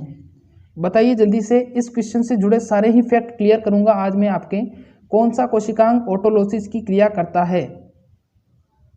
केंद्रिका, लाइसोसोम या राइबोसोम। जिसने लाइसोसोम जवाब दिया है बिल्कुल सही जवाब है। जो कोशिका का लाइसोसोम होता है वो ऑटोलिसिस की क्रिया करता है। कौन सी क्रिया करता है, ऑटोलिसिस की क्रिया करता है। तो कौन सा कोशिका करेगा ऑटोलिसिस, लाइसोसोम करेगा। अब देखो ऑटोलिसिस की क्रिया क्या होती है, मैंने बताया था कोशिका क्या करेगी, स्वतः ही अपना अपघटन कर लेगी एंजाइम के द्वारा। तो देखो जो लाइसोसोम होता है उसको हम क्या कहते हैं, लाइसोसोम को हम कहते हैं कोशिका की आत्मघाती थैली। क्यों कहते हैं, क्योंकि इसके अंदर लगभग 24 से 25 प्रकार के क्या पाए जाते हैं, पाचक एंजाइम पाए जाते हैं। जब इनकी मात्रा लाइसोसोम में बढ़ जाती है तो लाइसोसोम फट जाता है और वो पाचक एंजाइम बाहर आके पूरी कोशिका को नष्ट कर देते हैं, और ये क्रिया कहलाती है ऑटोलिसिस। यही क्रिया ऑटोलिसिस कहलाती है। तो अगर समझाने का तरीका पसंद आया हो और क्वेश्चन पसंद आया हो तो प्लीज़ लाइक ठोक दीजिए, एक लाइक ठोक दीजिए, और न्यू है तो सब्सक्राइब बटन पर भी प्रेस कर दीजिए ताकि आपको अच्छी अच्छी क्लासेस मिलती रहें। अगला क्वेश्चन देखिए क्या है। निम्न में से कौन सा तत्व पौधों के लिए आवश्यक नहीं है। निम्न में से कौन सा तत्व पौधों के लिए आवश्यक नहीं है। ऑप्शन ए है हमारा कैल्शियम, ऑप्शन बी है बोरोन, सी कार्बन और डी बेरियम। बताइए कौन सा पोषक तत्व पौधों के लिए आवश्यक नहीं है बिल्कुल भी? कैल्शियम, बोरोन, कार्बन या बेरियम? कैल्शियम, बोरोन, कार्बन या बेरियम? ए, बी, सी, डी? डी जवाब सही है। डी जवाब जिसने दिया है बिल्कुल सही जवाब है आपका। जो बेरियम होता है वो पौधों के लिए आवश्यक नहीं होता है, और पौधों के लिए जो आवश्यक पोषक तत्व हैं वो कितने माने जाते हैं? 16 पहले थे, अब 17 हो गए हैं। आवश्यक पोषक तत्व का सिद्धांत जो दिया था वो आर्नन नामक साइंटिस्ट ने दिया था। उनके अनुसार आवश्यक पोषक तत्व वे पौधे होते हैं जिनके बिना, वे पोषक तत्व होते हैं जिनके बिना पौधा अपना जीवन चक्र पूर्ण नहीं कर सकता, और 17 होते हैं। जो 17वां पोषक तत्व खोजा गया था वो निकल था, जिसकी सबसे ज़्यादा जरूरत होती है धान को या राइस को। अगला सवाल देखिए क्या है। जंतु विज्ञान या जूलॉजी किस भाषा का शब्द है? जब मैंने इस क्वेश्चन को देखा तो मैंने कहा कि ये क्वेश्चन भी एग्जाम में पूछा जा सकता है, पूछा गया था, तभी मैंने इसको इसमें इंक्लूड किया है। कचरा बिल्कुल यहाँ पर इंक्लूड नहीं किया जाता है। जो बिल्कुल मक्खन सवाल होते हैं वही यहाँ पर इंक्लूड किए जाते हैं, जो आपको बहुत हेल्प करेंगे। तो जंतु विज्ञान या जूलॉजी किस भाषा का शब्द है? लैटिन का है, ग्रीक का है, फ्रेंच का है या इंग्लिश का है? बताइए जल्दी से। जंतु विज्ञान जूलॉजी किस भाषा का शब्द है? लैटिन, ग्रीक, फ्रेंच या इंग्लिश? जिसने जंतु विज्ञान का जवाब दिया है ग्रीक, बिल्कुल सही जवाब है। जो जंतु विज्ञान शब्द है जूलॉजी, वो किस भाषा का शब्द है? ग्रीक भाषा का शब्द है। अब देखिए, मैंने पहले भी ट्रिक बताई थी, अब फिर बता देता हूँ। जिन शब्द के पीछे लॉजी या नोमी लगा होता है, वो सारे शब्द कौन से होते हैं? वो सारे शब्द ग्रीक भाषा के होते हैं। और जिन शब्द के पीछे कल्चर लगा होता है वो सारे शब्द किस भाषा के होते हैं? वो सारे शब्द लैटिन भाषा के होते हैं। तो अगर ट्रिक आपको पसंद आ गई और न्यू स्टूडेंट है तो अब लाइक कर दीजिए, पहले नहीं किया तो अब कर दीजिए, सब्सक्राइब भी कर दीजिए। अगला सवाल देखिए क्या है। इनमें से कौन सा लाइकेन का प्रकार है? क्वेश्चन इंपॉर्टेंट है, देखिए। इनमें से कौन सा लाइकेन का प्रकार है? क्रस्टोज, फोलियोज या फ्रूटिकोज या उपयुक्त सभी? बताइए जल्दी से, कौन सा लाइकेन का प्रकार है? क्रस्टोज, फोलियोज, फ्रूटिकोज या उपयुक्त सभी? लाइकेन का प्रकार बताना है आपको। लाइकेन 3 प्रकार के होते हैं। जिसने डी जवाब दिया है बिल्कुल सही जवाब है। लाइकेन कितने प्रकार के होते हैं? 3 प्रकार के लाइकेन होते हैं, क्रस्टोज, फोलियोज या फ्रूटिकोज, 3 प्रकार के होते हैं। और जिसने जवाब दिया है उपयुक्त सभी, बिल्कुल सही जवाब है आपका। अगला सवाल देखिए क्या पूछा है। नेक्स्ट क्वेश्चन पूछा है, हल्दी और अदरक किस प्रकार का तना रूपांतरण है? हल्दी और अदरक किस प्रकार का तना रूपांतरण है? ऑप्शन ए प्रकंद, ऑप्शन बी घनकंद, ऑप्शन सी सलकंद और ऑप्शन डी हमारा कंद। बताइए जल्दी से, हल्दी और अदरक किस प्रकार का तना रूपांतरण है? प्रकंद, घनकंद, शलकंद या फिर कंद? हल्दी और अदरक का रूपांतरण बताना है, फिर इसका नाम दूसरा क्या है वो भी बताऊंगा मैं आपको। जिसने ऑप्शन ए जवाब दिया है प्रकंद, बिल्कुल सही जवाब है। हल्दी और अदरक किस प्रकार का रूपांतरण माने जाते हैं? प्रकंद माने जाते हैं। और इसका जो इंग्लिश नाम है वो है राइजोम। इसको राइजोम के नाम से भी जाना जाता है। तो जब हल्दी और अदरक पूछा जाए तो आपका राइट आंसर क्या होगा? प्रकंद होगा। और हल्दी और अदरक तना है, जड़ नहीं है। बहुत से स्टूडेंट इसको जड़ समझ लेते हैं, जड़ नहीं है, ये तने का रूपांतरण है, modified stem, rhizome. Next question देखिए। अगला क्वेश्चन है, लाख होता है, वो 1000 और लाख वाला लाख नहीं है, ये लाख कीट वाला लाख है जिससे चूड़ियाँ बनती हैं। तो लाख होता है कीट का स्त्रवण, कीट का मल, कीट का अंडाशय या फिर कृत्रिम पदार्थ? बताइए जल्दी से, क्या होता है? लाख, कीट का स्त्रवण, कीट का मल, कीट का अंडाशय या फिर कृत्रिम पदार्थ? जवाब दीजिए। जिसने ऑप्शन ए जवाब दिया है बिल्कुल सही जवाब है। जो लाख होता है वो क्या होता है? कीट का स्त्रवण होता है। लाख क्या होता है? कीट का स्त्रवण होता है। कीट जब कोई स्त्रवण करता है, लाख का कीट जब स्त्रवण करता है तो वो क्या हो जाता है? लाख हो जाता है, जिससे मुख्य रूप से क्या बनाई जाती है? चूड़ियाँ बनाई जाती हैं। इसके अलावा इसका और कोई उपयोग बता सकता है मुझे? अगर किसी को आता है तो बताइए, वरना मैं बताता हूँ फिर। इसके अलावा जो लाख का उपयोग किया जाता है वो किसी भी प्रकार की चीज़ होती है उसको सील करने के लिए। जैसे कोई ताला है या कोई शॉप है, उसको गवर्नमेंट ने सील कर दिया तो ताला लगाएगी, ताला लगाने के बाद में उसको कपड़ा लगाने के बाद में उस पर धागा लपेटेंगे, फिर जो लाख होगी उस लाख को जलाया जाएगा। जलाने के बाद में वहाँ पर 15-20 बूंदें पड़ेंगी। वो बूंदें क्या, जैसे ही गिरेगी गिरते ही सूख जाएगी। सूखने के बाद में वो हार्ड हो जाएंगी। फिर उसको जो भी खोलेगा, खोलते ही पता चल जाएगा कि ये जो लाख है इसको उन्होंने जला लिया। और एक बार जब सूख जाती है लाख तो फिर वापस से उस रूप में नहीं आती है। तो ध्यान रखना, जो गवर्नमेंट सिक्योरिटी काम होते हैं या सील करने का काम होता है वो भी लाख से किया जाता है। जानकारी आपको पसंद आई होगी। अगला सवाल देखिए क्या है। नेक्स्ट क्वेश्चन पूछा है यहाँ पर, निम्न में से कौन सा जड़ का गुण नहीं है? निम्न में से कौन सा जड़ का गुण नहीं है? जड़ का गुण कौन सा नहीं है? ऑप्शन ए है हमारा, इनमें पर्व व पर्व संधियां नहीं होती हैं। ऑप्शन बी, इनमें प्रकाश के विपरीत गति होती है। ऑप्शन सी, गुरुत्वाकर्षण के तरफ वृद्धि करता है। और ऑप्शन डी, उपरोक्त सभी। क्वेश्चन वापस से देखिए, इनमें से कौन सा जड़ का गुण है? जड़ का गुण बताना है। ऑप्शन ए है हमारा, इनमें पर्व और पर्व संधियां नहीं होती हैं। तो बिल्कुल सही है कि ये इसका गुण है कि इनमें पर्व और पर्व संधियां नहीं होती है। ऑप्शन बी है, प्रकाश के विपरीत वृद्धि करता है। तो बिल्कुल सही है, ये प्रकाश के विपरीत वृद्धि करता है। प्रकाश हमारा ऊपर की तरफ होता है और जो जड़ों की वृद्धि होती है वो नीचे की तरफ होती है। फिर ऑप्शन सी है, गुरुत्वाकर्षण की तरफ वृद्धि करता है। तो बिल्कुल सही है, गुरुत्वाकर्षण बल किसी चीज को नीचे की तरफ खींचता है और गुरुत्वाकर्षण के जैसे ही जो जड़ें होती हैं हमारी वो भी क्या करती है, पृथ्वी में नीचे की तरफ जाती है। तो जो उपरोक्त सभी है वो इसका सही जवाब हो जाएगा। तो जड़ के गुण है सारे ही, और इस प्रकार के क्वेश्चन बार बार पूछे जाते हैं। जो डिस्क्राइब वाले क्वेश्चन होते हैं कंफ्यूज वाले, वो बार बार पूछे जाएंगे। तो आप इस प्रकार के क्वेश्चन पर भी विशेष करके ध्यान दीजिए। अगला सवाल देखिए क्या पूछा है। वो जड़ का था, अब ये तने का है। इसमें पूछा है, निम्न में से कौन सा तने का गुण है? तने का गुण बताना है आपको। इनमें पर्व व पर्व संधियां होती हैं। दूसरा है, प्रकाश की तरफ वृद्धि करता है। ऑप्शन सी, गुरुत्वाकर्षण के विपरीत वृद्धि करता है। और ऑप्शन डी, उपरोक्त सभी। बताइए, तने के गुण बताने हैं। देखो, जो जवाब तो है, जवाब तो आपको पता है कि उपरोक्त सभी होगा, लेकिन इसको समझ लीजिए। देखो, तने में क्या पाई जाती है? पर्व और पर्व संधियां पाई जाती है। प्रकाश की तरफ वृद्धि करता है, बिल्कुल करता है। प्रकाश ऊपर की तरफ होता है और ये वृद्धि भी क्या करता है? प्रकाश की तरफ नीचे से ऊपर की तरफ वृद्धि करता है। और गुरुत्वाकर्षण के विपरीत वृद्धि करता है, बिल्कुल सही करता है। गुरुत्वाकर्षण नीचे खींचता है किसी चीज को, और जो तना होता है वो क्या करता है? ऊपर की तरफ बढ़ता है। तो ऑल ऑफ दैट इसके जवाब हो जाएंगे। इंपॉर्टेंट क्वेश्चन है, देख लेना इसको। अगला सवाल देखिए क्या पूछा है, रिपीटेड है। कर्ण अस्थि मेलियस का आकार होता है। कर्ण अस्थि होती है जो मेलियस, उसका आकार बताना है आपको। मटर के दाने जैसा, हथौड़ी जैसा, बटन जैसा या फिर आयताकार। कर्ण अस्थि मेलियस का आकार बताना है आपको। मटर के दाने जैसा, हथौड़ी जैसा, बटन जैसा या फिर आयताकार। कर्ण अस्थि मेलियस का आकार बताना है। जिसने जवाब दिया है कर्ण अस्थि मेलियस का आकार हथौड़ी जैसा, बिल्कुल सही जवाब है। जो कर्ण अस्थि होती है मेलियस, उसका आकार कैसा होता है? हथौड़ी के जैसा माना जाता है। और जो मनुष्य के मस्तिष्क में एक ग्रंथि पाई जाती है जिसको पीयूष ग्रंथि बोलते हैं या मास्टर ग्रंथि बोलते हैं, वो कहाँ पर पाई जाती है? मस्तिष्क में पाई जाती है। अगर उसका आकार पूछ ले आपसे तो उसका आकार क्या होगा?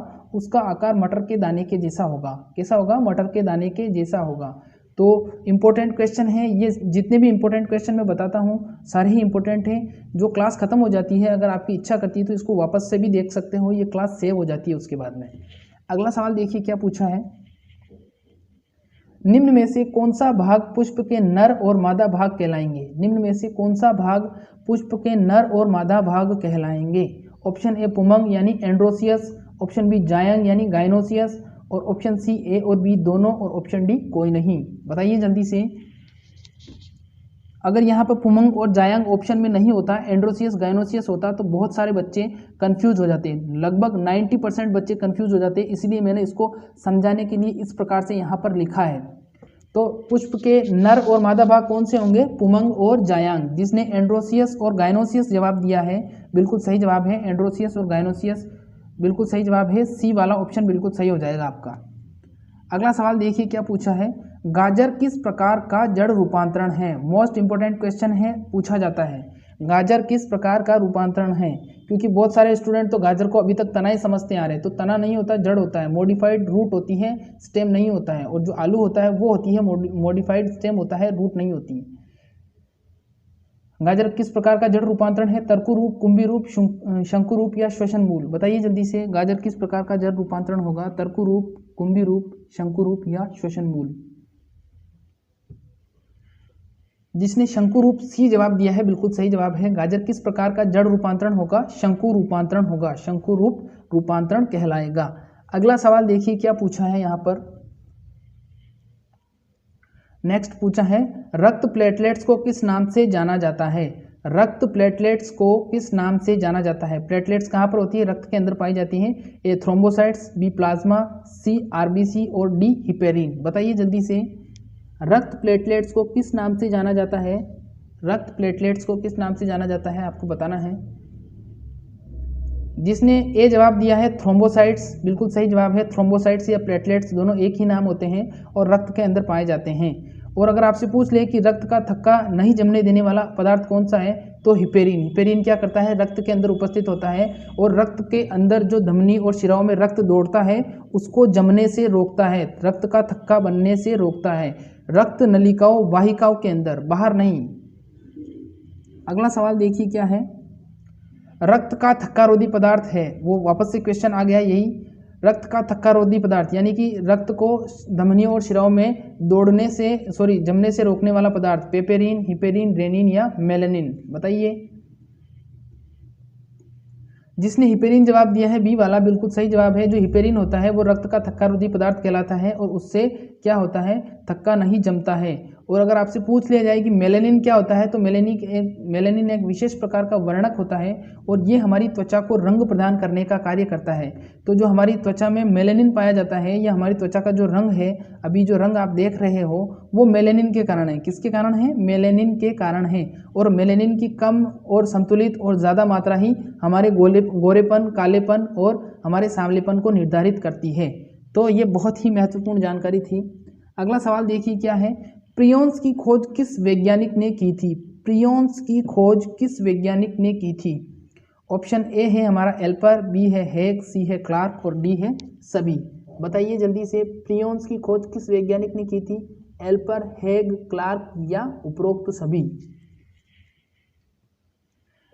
जिसने जवाब दिया है उपरोक्त सभी, बिल्कुल सही जवाब है। जो प्रियोन्स की खोज की थी वो एल्पर, हेग और क्लार्क नामक साइंटिस्ट ने की थी और ये तीनों ही, इनका एक ग्रुप था और ये किसी और रिसर्च कर रहा था और उसी दौरान किसकी खोज हुई थी, प्रियोन्स की खोज हुई थी।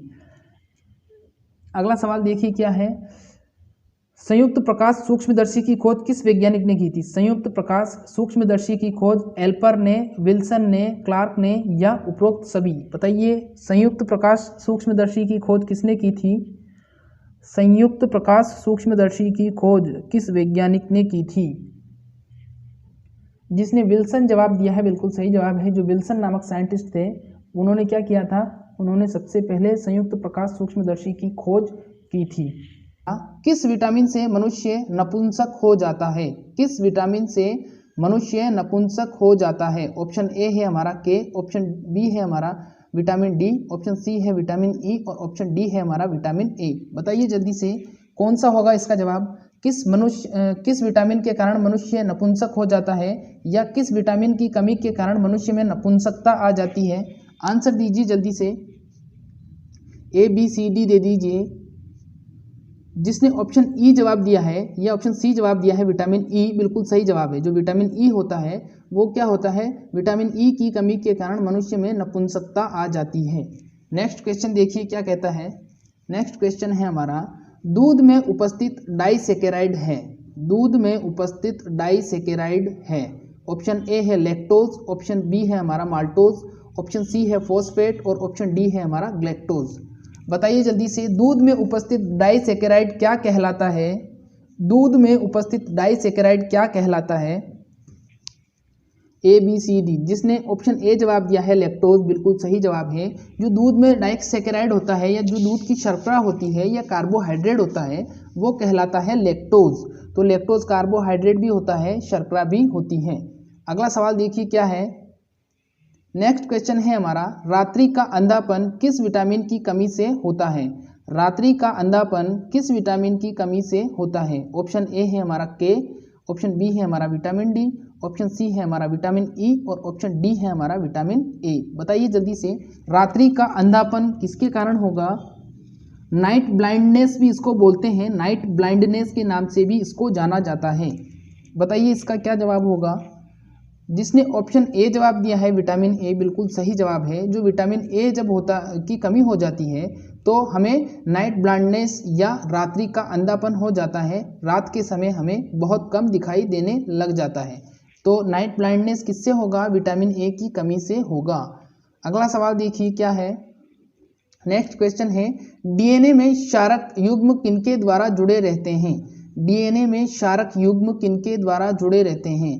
ऑप्शन ए है हमारा H बंध, ऑप्शन बी है हमारा K बंध, ऑप्शन सी है हमारा T बंध और ऑप्शन डी है हमारा S बंध। बताइए जल्दी से, डीएनए में जो क्षारक होते हैं एडेनिन, ग्वानिन, थाइमिन और साइटोसिन, वो किससे जुड़े होते हैं? बताइए जल्दी से, किस बंध के द्वारा जुड़े रहते हैं? जिसने ऑप्शन ए जवाब दिया है H बंध, बिल्कुल सही जवाब है। डीएनए में क्षारक युग्म किसके द्वारा जुड़े रहते हैं? H बंध के द्वारा जुड़े रहते हैं। हाइड्रोजन बॉन्ड बोलते हैं इसको। तो वहाँ एग्जाम में अगर H बंध लिखा हुआ आ जाए या H बॉन्ड आ जाए तो इसका मतलब होगा हाइड्रोजन बॉन्ड। अगला सवाल देखिए क्या है। नेक्स्ट क्वेश्चन है हमारा, निम्न में से कौन सा एक आरएनए में नहीं पाया जाता है? निम्न में से कौन सा एक आरएनए में नहीं पाया जाता है? ऑप्शन ए है हमारा यूरेसिल, ऑप्शन बी है हमारा रिबोज, ऑप्शन सी है हमारा फॉस्फेट और ऑप्शन डी है हमारा थाइमीन। बताइए जल्दी से, आरएनए में कौन सा नहीं पाया जाएगा? यूरेसिल, रिबोज, फॉस्फेट या फिर थाइमीन? इंपॉर्टेंट है, बहुत इंपॉर्टेंट क्वेश्चन है ये। जिसने थाइमीन जवाब दिया है बिल्कुल सही जवाब है। जो थाइमीन होता है वो आरएनए में नहीं पाया जाता, डीएनए में पाया जाता है। अगला सवाल देखिए क्या है। नेक्स्ट क्वेश्चन है हमारा, डीएनए की सबसे बड़ी क्रियात्मक इकाई है।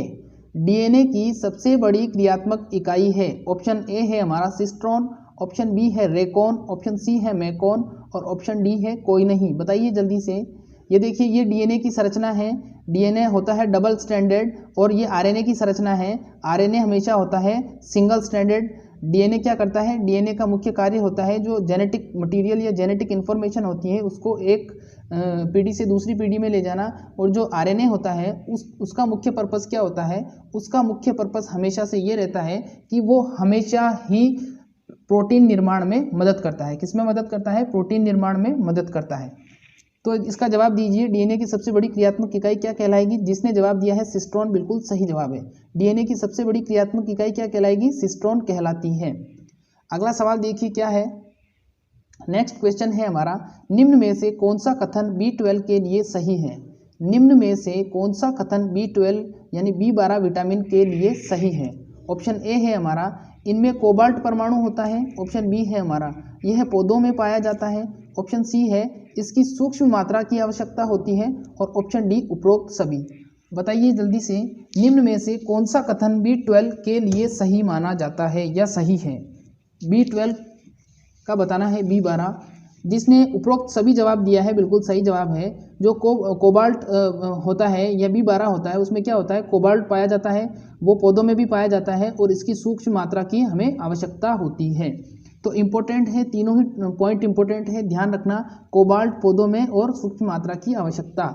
अगला सवाल देखिए क्या कहता है। अगला सवाल है, मटर का वानस्पतिक नाम पाइसम चटाइवम। जो द्विनाम पद्धति है उसमें वंश और जाति से मिलकर क्या होता है? नाम बनाया जाता है। वंश और जाति से मिलकर क्या होता है? नाम बनाया जाता है। ओल्ड स्लाइड है, कोई दिक्कत नहीं है। अगला सवाल है, जंतु कोशिका में संचित भोजन किस रूप में होता है? बताना है आपको, जंतु कोशिका में संचित भोजन किस रूप में पाया जाता है? ऑप्शन ए है हमारा वसा व ग्लाइकोजन, ऑप्शन बी है हमारा प्रोटीन, ऑप्शन सी है हमारा खनिज लवण और ऑप्शन डी है हमारा कार्बोहाइड्रेट।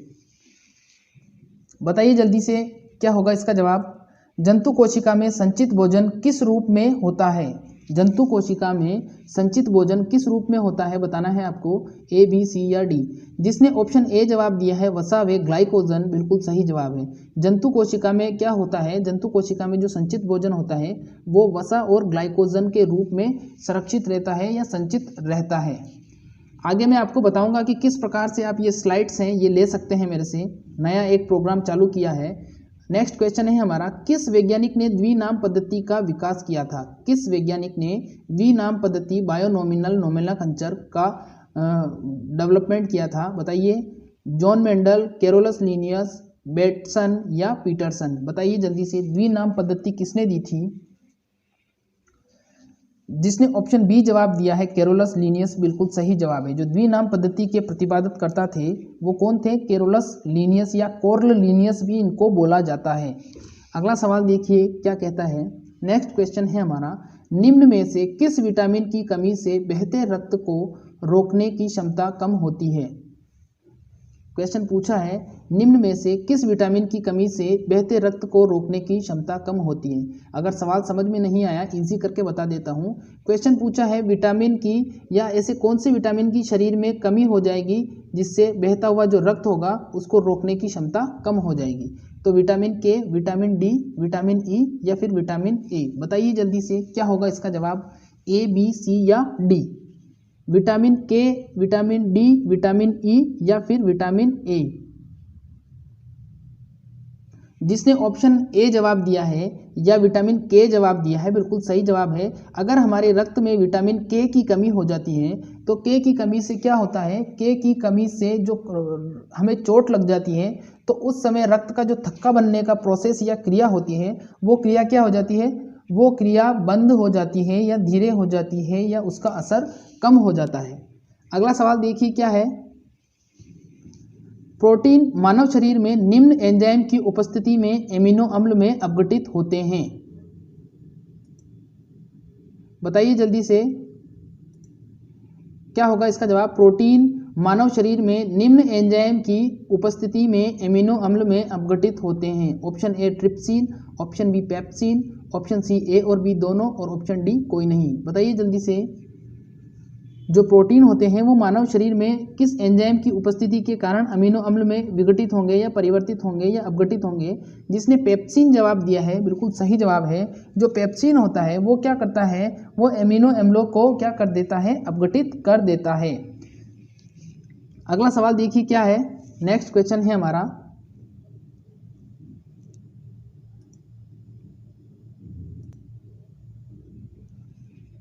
सनशाइन विटामिन किसको कहा जाता है। क्वेश्चन पूछा गया है यहाँ पर, सनशाइन विटामिन किसको कहा जाता है। ऑप्शन ए है हमारा विटामिन के, ऑप्शन बी है हमारा विटामिन डी, ऑप्शन सी है हमारा विटामिन एम और ऑप्शन डी है हमारा विटामिन ए। बताइए जल्दी से, सनशाइन विटामिन पूछा गया है यहाँ पर, सनशाइन विटामिन किसको कहते हैं। अगर आपको हमारी ये सभी स्लाइड्स चाहिए तो उसके लिए एक मेरे पास बहुत ही अच्छा प्लान है, वो बताऊंगा मैं आपको क्लास के लास्ट में कि किस प्रकार से आप हमारी सारी पुरानी और नई स्लाइड्स को आप ले सकते हो अपने मोबाइल में। सनशाइन विटामिन किसको कहा जाता है, जिसने जवाब दिया है विटामिन के बिल्कुल सही, विटामिन डी बिल्कुल सही जवाब है। जो विटामिन डी होता है वो क्या कहलाता है, सनशाइन विटामिन कहलाता है। या उसे हम कैसे प्राप्त करते हैं, जब हम हल्की सूरज की रोशनी होती है, सुबह सुबह जब हल्की सूरज की रोशनी होती है तो उस दौरान जो विटामिन ये डी होता है ये हमारे शरीर में हड्डियों के अंदर बनता है। कहाँ पर बनता है, हमारे शरीर में हड्डियों के अंदर बनता है। जब धीमी रोशनी या सूरज की लाल रोशनी होती है तब ही इसका निर्माण होता है। जो चिलचिलाती धूप होती है उस समय नहीं होता है, सुबह सुबह ही इसका निर्माण होता है। तो ध्यान रखना, सनशाइन विटामिन किसको कहते हैं, विटामिन डी को कहते हैं। इंपॉर्टेंट क्वेश्चन है, आ सकता है। अगला सवाल देखिए क्या कहता है, नेक्स्ट क्वेश्चन है हमारा, इसको ध्यान से सुनना। शरीर क्रिया विज्ञान की दृष्टि से वह महत्वपूर्ण पदार्थ जिसकी कमी के कारण शरीर की वृद्धि रुक जाती है। क्वेश्चन को ध्यान से देखिए, शरीर क्रिया विज्ञान की दृष्टि से वह महत्वपूर्ण पदार्थ जिसकी कमी के कारण शरीर की वृद्धि रुक जाती है। ऑप्शन ए है हमारा विटामिन, ऑप्शन बी है हमारा प्रोटीन, ऑप्शन सी है हमारा वसा और ऑप्शन डी है हमारा खनिज लवण। बताइए जल्दी से इसका क्या जवाब होगा। शरीर क्रिया विज्ञान की दृष्टि से वह महत्वपूर्ण पदार्थ जिसकी कमी के कारण शरीर की वृद्धि रुक जाती है। जिसने ऑप्शन ए जवाब दिया है विटामिन, बिल्कुल सही जवाब है। जो विटामिन होता है उसकी कमी के कारण क्या होता है, उसकी कमी के कारण हमारा जो शरीर की वृद्धि या ग्रोथ होती है वो रुक जाती है। शरीर की वृद्धि या ग्रोथ होती है वो क्या हो जाती है, रुक जाती है। तो विटामिन की कमी को शरीर में नहीं होने देना चाहिए, वरना इससे विभिन्न प्रकार के रोग भी होते हैं और रोगों के साथ साथ शरीर की वृद्धि भी रुक जाती है। देखिए अगला सवाल क्या है, देखिए नेक्स्ट क्वेश्चन क्या है हमारा। नेक्स्ट क्वेश्चन है, जीवाणुभोजी या बैक्टीरियोफेज की खोज किसने की थी। जीवाणुभोजी या बैक्टीरियोफेज की खोज किस वैज्ञानिक ने की थी। ऑप्शन ए है हमारा फिशर, ऑप्शन बी है हमारा पास्चर, ऑप्शन सी है हमारा ई.टी. वार्थ और ऑप्शन डी है हमारा डाल्टन। बताइए जल्दी से। देखिए जो जीवाणुभोजी की संरचना होती है वो संरचना इस प्रकार की होती है, इसे जीवाणुभोजी की संरचना बताया गया है। और जीवाणुभोजी क्या करता है, जीवाणुभोजी का मुख्य भोजन होता है जीवाणु। ये मुख्य प्रकार का एक वायरस होता है और ये क्या करता है, ये जीवाणु को भोजन के रूप में ग्रहण करता है। जो हमारा गंगाजल होता है उसमें जीवाणुभोजी पाए जाते हैं, इसी कारण जो गंगाजल होता है वो लंबे समय तक सड़ता नहीं है। क्योंकि जैसे ही उसके अंदर जीवाणु उत्पन्न होते हैं उन जीवाणुओं को भोजन के रूप में ग्रहण कर लेता है बैक्टीरियोफेज, और जो पानी होता है वो शुद्ध बना रहता है। तो ये एक बिल्कुल साइंटिफिक फैक्ट था। और जीवाणुभोजी बैक्टीरियोफेज की खोज जो करने वाले वैज्ञानिक थे वो थे ई टी वार्थ। कौन थे? ई टी वार्थ नामक साइंटिस्ट थे। उन्होंने क्या किया था? उन्होंने जीवाणुभोजी की खोज की थी। अब से जो क्लासेस होंगी और जो स्लाइड्स होंगी बिल्कुल इसी प्रकार की स्लाइड्स होंगी, क्योंकि किसी तकनीकी समस्या के कारण जो स्लाइड्स थी वो आपको इस प्रकार की देखने की मिल रही थी। ये देखिए, ये इस प्रकार का आपको इंटरफेस देखने को मिल रहा था अभी 2-3 दिन से, लेकिन अब वापस से ठीक हो गया है। अब जो स्लाइड्स आएंगी वो इसी प्रकार की आएगी, बिल्कुल एचडी में आएगी, ताकि आपको समझने में आसानी रहे और आपको देखने में भी आसानी रहे। तो अगर अभी तक भी आपको साफ नहीं दिखाई दे रहा है तो यहाँ पर देखो 3 डॉट है, आपकी वीडियो चल रही है, यहाँ पर 3 डॉट है, उस पर जैसे ही क्लिक करोगे तो यहाँ क्वालिटी का ऑप्शन आएगा। बहुत बार मुझे कमेंट करते हैं स्टूडेंट कि सर साफ नहीं दिख रहा। हमारी तरफ से बिल्कुल क्लियरिटी पूरी है, फुल एचडी है, आपकी तरफ से ठीक करिए उसको। और यहाँ पर क्वालिटी आएगी, उस पर आप 360 पर क्लिक कर लीजिए, जिससे आपको पूरा एचडी में दिखाई देगा। ठीक है, तो जीवाणुभोजी की खोज ई टी वार्थ ने की थी। इसकी संरचना ऐसी होती है, जीवाणुभोजी क्या करता है? जीवाणु को भोजन के रूप में ग्रहण करता है और एक विशेष प्रकार का बैक्टीरिया होता है। अगला सवाल देखिए क्या है। नेक्स्ट क्वेश्चन है हमारा, कोशिका झिल्ली किसकी बनी होती है? देखो कुछ स्लाइड्स में वापस से इंक्लूड करता हूं ताकि आपका रिवीजन हो सके। तो क्वेश्चन पूछा है, कोशिका झिल्ली किसकी बनी होती है? ऑप्शन ए है हमारा वसा, ऑप्शन बी है हमारा protein plus lipid, option C है हमारा खनिज लवण, और ऑप्शन डी है हमारा सेल्यूलोज। बताइए जल्दी से। देखिए ये संरचना है, किसकी संरचना है? कोशिका की संरचना है। और कोशिका के बाहर जो ये चीज दिख रही है, ये क्या होती है? ये प्लाज्मा झिल्ली होती है, इसको सेल मेम्ब्रेन में बोलते हैं। देखिए जवाब जिसने प्रोटीन प्लस लिपिड दिया है बिल्कुल सही जवाब है। जो कोशिका झिल्ली बनी होती है वो प्रोटीन और लिपिड की बनी होती है, और ये त्रिस्तरीय होता है। त्रिस्तरीय होता है, पहले प्रोटीन होता है, फिर लिपिड होता है, फिर वापस से प्रोटीन होता है। तो 3 स्तरीय 3 परतें होती हैं जो पूरी कोशिका झिल्ली का निर्माण करती हैं। ठीक है, अगला सवाल देखिए क्या है। नेक्स्ट क्वेश्चन है हमारा, कोशिका भित्ति किसकी बनी होती है? क्वेश्चन पूछा है कोशिका भित्ति। तो कोशिका झिल्ली तो हमेशा उसमें पाई जाएगी जंतु कोशिका में, और कोशिका भित्ति किस में पाई जाएगी? पादप कोशिका में। तो आपको बताना है कोशिका भित्ति किसकी बनी होती है?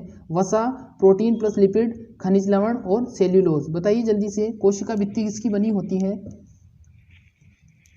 वापस से ये इंटरफेस देखने को मिलेगा आपको कल से, कोई दिक्कत नहीं है।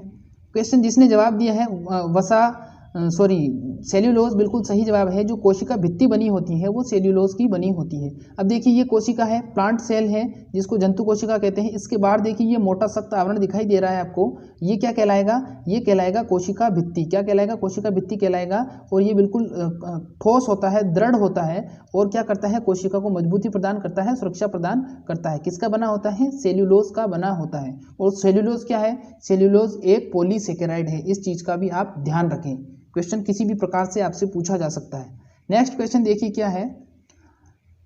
मकरंद या नेक्टर प्राप्त होता है? मकरंद या नेक्टर प्राप्त होता है। ऑप्शन ए है हमारा पुष्प से, ऑप्शन बी है हमारा पत्ती से, ऑप्शन सी जड़ से, और ऑप्शन डी तने से। बताइए जल्दी से, मकरंद या नेक्टर किससे प्राप्त होगा? पुष्प से, पत्ती से, जड़ से, या फिर तने से? जिसने पुष्प जवाब दिया है बिल्कुल सही जवाब है। जो मधुमक्खियां होती हैं वो क्या करती है? वो मकरंद लाती है पुष्प से जाकर, या नेक्टर लाती है, फिर छत्ते में लाकर फिर क्या करती हैं? शहद का निर्माण करती हैं। और जो सबसे उच्च क्वालिटी का शहद होता है उसका कलर हमेशा सफ़ेद होता है। हाँ बिल्कुल सही कह रहा हूँ मैं, सफ़ेद कलर का होता है, क्योंकि आज तक आपने सफ़ेद शहद देखा नहीं है, इसलिए आप ऐसा कह रहे हो। जब आप बड़ी क्लास में आ जाओगे, कॉलेज में आ जाओगे और बुक्स में पढ़ोगे तब आपको पता चलेगा। तो उम्मीद करता हूँ ज़रूर आप एक दिन बड़ी क्लास में आओगे, आपका सबका सिलेक्शन होगा। आपके सबके लिए मैं दुआ करूँगा। सभी को मेरी तरफ से ऑल द बेस्ट और सिलेक्शन होने की अग्रिम शुभकामनाएं। अगला सवाल देखिए। नेक्स्ट क्वेश्चन है, उभयलिंगी पुष्प में पाए जाते हैं? उभयलिंगी पुष्प में पाए जाते हैं पुमंग व जायांग। ऑप्शन बी है हमारा पुंकेसर, ऑप्शन सी है हमारा भ्रूण, ऑप्शन डी है सिर्फ जायांग। इंपॉर्टेंट है क्योंकि उभयलिंगी किस में पूछी जाती है आपसे, और उभयलिंगी पढ़ाया जाता है जब आपको पपीते के अंदर, एग्रीकल्चर में भी काम आएगा और बायोलॉजी में भी काम आएगा। तो बताइए जल्दी से, उभयलिंगी पुष्प में क्या क्या पाया जाता है? पुमंग व जायांग, पुंकेसर, भ्रूण, या सिर्फ जायांग? इंपॉर्टेंट क्वेश्चन है, बीएचयू में भी आया हुआ है। बीएचयू में आज हालत बहुत खराब थी, स्टूडेंट बहुत कम थे। उभयलिंगी पुष्प में क्या पाया जाएगा? बताइए जल्दी से। पुमंग व जायांग, पुंकेसर, भ्रूण, सिर्फ जायांग? जिसने जवाब जवाब दीजिए जल्दी से। उभयलिंगी में जिसने जवाब दिया है पुमंग व जायांग, बिल्कुल सही जवाब है। जो उभयलिंगी होता है उसमें क्या पाया जाता है, पुमंग व जायांग दोनों पाए जाते हैं, अर्थात पुमंग का मतलब नर और जायांग का मतलब मादा, तो नर और मादा दोनों ही पाए जाते हैं। तो उभयलिंगी पुरुष में क्या होगा, नर और मादा दोनों भाग पाए जाएंगे। वहां पर क्वेश्चन अगर आपसे पूछा जाए कि नर व मादा भाग पाए जाएंगे तो उभयलिंगी के अंदर पाए जाएंगे। गायनोडायोसियस बोलते हैं इसको इंग्लिश में, गायनोडायोसियस। अगला सवाल देखिए क्या है। नेक्स्ट क्वेश्चन है हमारा, फूल गोभी में खाने योग्य भाग है, क्योंकि बायोलॉजी का क्वेश्चन है इसलिए पूछा है मैंने। फूल गोभी में खाने योग्य भाग है, ऑप्शन ए है हमारा फल, ऑप्शन बी है हमारा पुष्पक्रम, ऑप्शन सी है हमारा भ्रूणपोष और ऑप्शन डी है पत्तियां। बताइए जल्दी से, फूल गोभी में खाने योग्य भाग क्या कहलाता है, फल, पुष्पक्रम, भ्रूणपोष या फिर पत्तियां, लीव्स। जवाब दीजिए ए बी सी डी। जिसने बी जवाब दिया है पुष्पक्रम, बिल्कुल सही जवाब है। जो फूल गोभी होती है उसका खाए जाने वाला भाग कौन सा होता है, पुष्पक्रम होता है। अगर आपको कोई पूछ ले कि फूल गोभी के कितने प्रकार होते हैं, सॉरी गोभी वर्गीय जो सब्जियां होती है उसके कितने प्रकार होते हैं, तो गोभी वर्गीय सब्जियों को 5 भागों में विभाजित किया गया है। एक होता है फूल गोभी, एक होता है पत्ता गोभी, एक होता है गांठ गोभी, एक होता है ब्रोकली जो फूल गोभी का ही जैसी होती है लेकिन कलर में हरी होती है और थोड़ी लंबी होती है, और एक लास्ट में होती है सेवोई जो पत्ता गोभी की जैसी होती है लेकिन इसका कलर होता है नीला बैंगनी। तो 5 प्रकार की गोभी होती है, आपने 3 प्रकार की ही पढ़ी होगी, कोई दिक्कत नहीं है। नेक्स्ट क्वेश्चन देखिए, मेंडल के नियमों की पुनः खोजकर्ता करने वाले वैज्ञानिक थे। बीएचयू में आया हुआ क्वेश्चन है ये, बीएचयू के अंदर आया हुआ क्वेश्चन है ये, इसीलिए मैंने इसको इसमें इंक्लूड किया है। बीएचयू में आया है, मेंडल के नियमों की पुनः खोजकर्ता करने वाले वैज्ञानिक थे। ऑप्शन ए है हमारा Hugo de Vries, option B है कार्ल लॉरेंस, ऑप्शन सी है एरिक वॉन शेरमक और ऑप्शन डी है उपयुक्त सभी। बताइए क्या होगा इसका जवाब।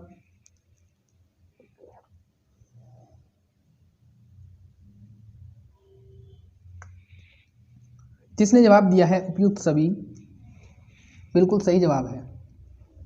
पुनः खोजकर्ता करने वाले वैज्ञानिक थे तीनों। नेक्स्ट क्वेश्चन देखिए,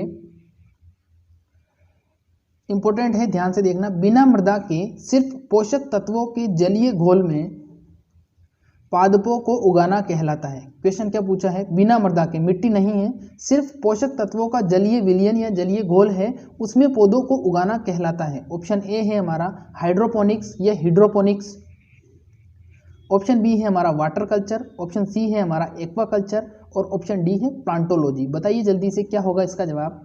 बिना मृदा के सिर्फ पोषक तत्वों के जलीय घोल में पादपों को उगाना क्या कहलाता है। क्वेश्चन आया हुआ है बार बार इसी प्रकार का सवाल, कॉम्पिटेटिव एग्जाम जो जॉब के लिए करवाए जाते हैं उनमें भी ये सवाल पूछा जाता है। साइंस सेक्टर के अंदर, साइंस में पूछा जाता है इस सवाल को। तो जिसने हाइड्रोपोनिक्स जवाब दिया है बिल्कुल सही जवाब है। जो हाइड्रोपोनिक्स होता है उसमें क्या करते हैं, पौधों के जलीय विलयन में हम क्या करते हैं, पौधों को उगाते हैं। आपने कभी अपने घर में लगाया होगा मनी प्लांट, उसको बोलते हैं। मनी प्लांट को क्या करते हैं, एक बोतल में पानी भरा, पानी भरने के बाद में उसको क्या कर देते हैं, उसमें उसको सीधा डाल देते हैं और वो लंबे समय तक चलता रहता है। तो वो भी एक हाइड्रोपोनिक्स का एग्जाम्पल हो सकता है या माना जा सकता है। अगला सवाल देखिए क्या कहता है। नेक्स्ट है, केंद्रक के बाहर जालिकानुमा संरचना होती है जो कोशिका को ढांचा और मजबूती प्रदान करती है, क्या कहलाती है। क्वेश्चन वापस देख लीजिए, समझ में नहीं आया तो। क्वेश्चन पूछा है यहाँ पर, केंद्रक के बाहर जालिकानुमा संरचना होती है जो कोशिका को ढांचा और मजबूती प्रदान करती है, क्या कहलाती है। ऑप्शन ए है अंतःप्रद्रवी जालिका, ऑप्शन बी हरित लवक, ऑप्शन सी तारककाय और ऑप्शन डी है हमारा सेंट्रोसोम। बताइए जल्दी से, केंद्रक के बाहर जालिकानुमा संरचना, जिसने ऑप्शन ए जवाब दिया है अंतःप्रद्रवी जालिका, बिल्कुल सही जवाब है। अंतःप्रद्रवी जालिका क्या होती है, एक नलिकानुमा संरचना होती है या जालिकानुमा संरचना होती है जो कोशिका को मजबूती प्रदान करती है, ढांचा प्रदान करती है और केंद्रक के बाहर होती है, केंद्रक के अंदर नहीं होती। अगर आपसे पूछ लिया जाए कि अंतःप्रद्रवी जालिका या एंडोप्लाज्मिक रेटिकुलम, जिसको ER बोलते हैं, की खोज किसने की थी, तो एक साइंटिस्ट थे जिनका नाम था पोर्टर। पोर्टर नामक साइंटिस्ट ने एंडोप्लाज्मिक रेटिकुलम की खोज की थी। ठीक है, इंपॉर्टेंट है। अगला सवाल देखिए क्या है। नेक्स्ट है, केंद्रक के अंदर पाया जाने वाला या पाए जाने वाली केंद्रिका की खोज किसने की थी। केंद्रक के अंदर पाए जाने वाली केंद्रिका यानी कि न्यूक्लियोलस की खोज किसने की थी, बताना है आपको। बताइए जल्दी से, न्यूक्लियोलस की खोज।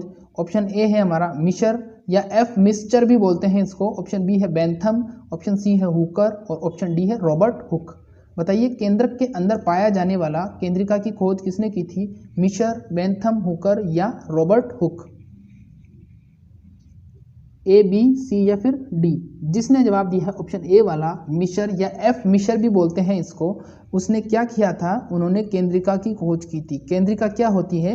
केंद्रक के अंदर पाए जाने वाली एक दृढ़ गोलाकार संरचना। केंद्रक के अंदर पाए जाने वाली एक दृढ़ गोलाकार संरचना जो केंद्रक द्रव में धसी हुई होती है, क्या कहलाती है? कहलाती है वो केंद्रिका। अगर आपसे पूछ लिया जाए कोशिका द्रव में धसी हुई गोल संरचना, कोशिका द्रव में धसी हुई गोल संरचना क्या कहलाती है? तो कोशिका द्रव में तो केंद्रक और केंद्रक द्रव में केंद्रिका। इंपॉर्टेंट है, इसी प्रकार के आपको क्वेश्चन घुमा के पूछेगा वो, इसीलिए सारे लेक्चर्स अटेंड कीजिए, ज़्यादा से ज़्यादा माइंड को दौड़ाइए, टेस्ट सीरीज को ज्वाइन कीजिए। नेक्स्ट क्वेश्चन है हमारा, निम्न में से किस विटामिन के जलीय विलयन का रंग गुलाबी होता है? क्वेश्चन क्या पूछा है? निम्न में से किस विटामिन के जलीय विलयन का रंग गुलाबी होता है? ऑप्शन ए है हमारा विटामिन B1, ऑप्शन बी है हमारा विटामिन B2, ऑप्शन सी है हमारा विटामिन B3, ऑप्शन डी है हमारा विटामिन B12। बताइए किस विटामिन का जलीय विलयन गुलाबी रंग का होगा? क्वेश्चन आया हुआ है इसीलिए इसको इंक्लूड किया गया है। बताइए किस विटामिन का जलीय विलयन गुलाबी रंग का होगा? जिसने ऑप्शन डी जवाब दिया है B12 बिल्कुल सही जवाब है। जो विटामिन B12 का जलीय विलयन होता है वो क्या होता है? विटामिन B12 का जलीय विलयन हल्के गुलाबी रंग का होता है, हल्का गुलाबी रंग लिए होता है। अगला सवाल देखिए क्या पूछा है। नेक्स्ट है थ्रियोप्लास्टस का वर्गीकरण कहलाता है। जो थ्रियोप्लास्टस ने वर्गीकरण किया था वो वर्गीकरण किस प्रकार का था? ऑप्शन ए है हमारा प्राकृतिक वर्गीकरण, ऑप्शन बी है हमारा कृत्रिम वर्गीकरण, ऑप्शन सी है हमारा जातिवृत्तीय वर्गीकरण और ऑप्शन डी है कोई नहीं। बताइए जल्दी से थ्रियोप्लास्टस का जो वर्गीकरण था वो किस प्रकार का वर्गीकरण था? प्राकृतिक, कृत्रिम, जातिवृत्तीय या फिर कोई नहीं? जिसने बिल्कुल सही जवाब दिया है बी बिल्कुल सही जवाब है कृत्रिम। मैं देख रहा हूँ लगातार कुछ स्टूडेंट ऐसे हैं जिनकी तैयारी बहुत अच्छी हो चुकी है और कल मेरे पास शिकायत आई थी कि सर कुछ स्टूडेंट गाली निकालते हैं। तो अगर मुझे पता चल गया कि वो स्टूडेंट, उसने नाम भी बताया था, मैं अभी नाम नहीं लेना चाहूँगा, मैं उसको मेरे अकाउंट से जाके ऐसा ब्लॉक करूँगा कि वो यूट्यूब कभी यूज़ नहीं कर पाएगा। तो इसीलिए मैं कह रहा हूँ कि मेरे को कमेंट बॉक्स में ऐसी कोई हरकत नहीं नज़र आनी चाहिए, क्योंकि हम चैनल यूज़ करते हैं तो हमें स्पेसिफिक कुछ फीचर्स मिलते हैं। उन फीचर्स को मैं इस्तेमाल अगर करने लग गया तो फिर आपके लिए अच्छा नहीं होगा। इसीलिए मेरे को कमेंट बॉक्स में ऐसी गाली गलौज पसंद नहीं है, गाली गलौज नहीं करोगे। हाँ, बातचीत कर सकते हो आप, आपकी जो भी बात है वो आप कन्वर्सेशन कर सकते हो, मुझे उससे कोई प्रॉब्लम नहीं है, लेकिन गाली नहीं निकलनी चाहिए, ठीक है। और जो स्टूडेंट हैं काफ़ी सुधार है उनमें, काफ़ी उन्होंने अच्छा किया है स्कोर, तो उनको सबको मैं कहना चाहूँगा और अपनी तैयारी को मजबूत करिए, सशक्त बनाइए, हम आपके साथ हैं। इंपीरियल एग्रो क्लासेस हमेशा स्टूडेंट के साथ था, साथ है और साथ रहेगा। तो इसका जवाब दीजिए। इसका जवाब दिया है कृत्रिम वर्गीकरण। जो थ्रियोप्लास्टस का वर्गीकरण था वो क्या था? कृत्रिम वर्गीकरण था, ठीक है। और जो उन्होंने वर्गीकरण किया था उसमें उन्होंने 3 भागों में विभाजित किया था वनस्पति को। कितने भागों में? वनस्पति को 3 भागों में उन्होंने विभाजित किया था, जिसमें शाक, झाड़ी और वृक्ष 3 थे। कौन कौन से थे? शाक, झाड़ी और वृक्ष। तो 3 भाग हो गए, शाक, झाड़ी और वृक्ष को विभाजित किया था। तो वहाँ पे आपसे पूछा जा सकता है कि थ्रियोप्लास्टस के वर्गीकरण के अनुसार उन्होंने उसको कितने भागों में विभाजित किया, या 3 ऑप्शन दे देगा और चौथा दे देगा उपयुक्त सभी। तो उपयुक्त सभी सही माना जाएगा, या फिर शाक, झाड़ी, वृक्ष वाला सही माना जाएगा। तो इस यहाँ पर सभी प्रकार की नॉलेज दी जाती है आपको। देखिए अगला सवाल क्या है। विश्व पर्यावरण दिवस मनाया जाता है। क्वेश्चन देखिए, ध्यान से सुनिए। क्वेश्चन पूछा है विश्व पर्यावरण दिवस मनाया जाता है। ऑप्शन ए 1 अप्रैल, ऑप्शन बी 2 मई, ऑप्शन सी 5 जून और ऑप्शन डी है हमारा 7 सितंबर। बताइए जल्दी से, विश्व पर्यावरण दिवस मनाया जाता है।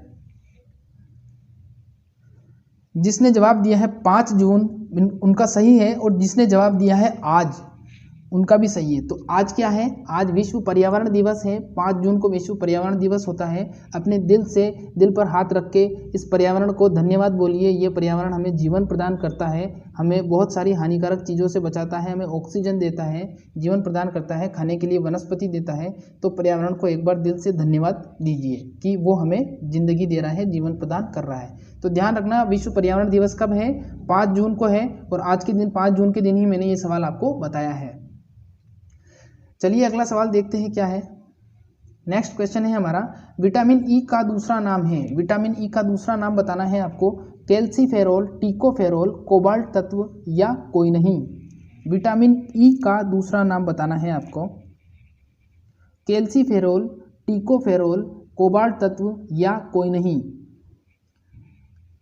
एक ना एक विटामिन का आपको दूसरा नाम या केमिकल फॉर्मूला या केमिकल नेम पूछा जाएगा, बिल्कुल श्योर पूछा जाएगा आपसे, क्योंकि 80% तो आपसे वो पूछ लेता है या तो विटामिन बी का या फिर पूछ लेता है आपसे वो विटामिन सी का। तो विटामिन सी का एस्कॉर्बिक एसिड होता है और विटामिन के अलग अलग फॉर्म है, तो विटामिन B1 के आपको अलग से याद करने पड़ेंगे। और विटामिन ई का जिसने टिकोफेरोल जवाब दिया है बिल्कुल सही जवाब है। जो विटामिन ई होता है वो किससे होता है, विटामिन ई का जो दूसरा नाम है वो क्या है, टिकोफेरोल है। अगला सवाल देखिए क्या है। नेक्स्ट क्वेश्चन है हमारा, विटामिन B12 का दूसरा नाम बताना है आपको। विटामिन B12 का दूसरा नाम थायमीन, कैल्सीफेरोल, टिकोफेरोल या साइनोकोबालेमीन।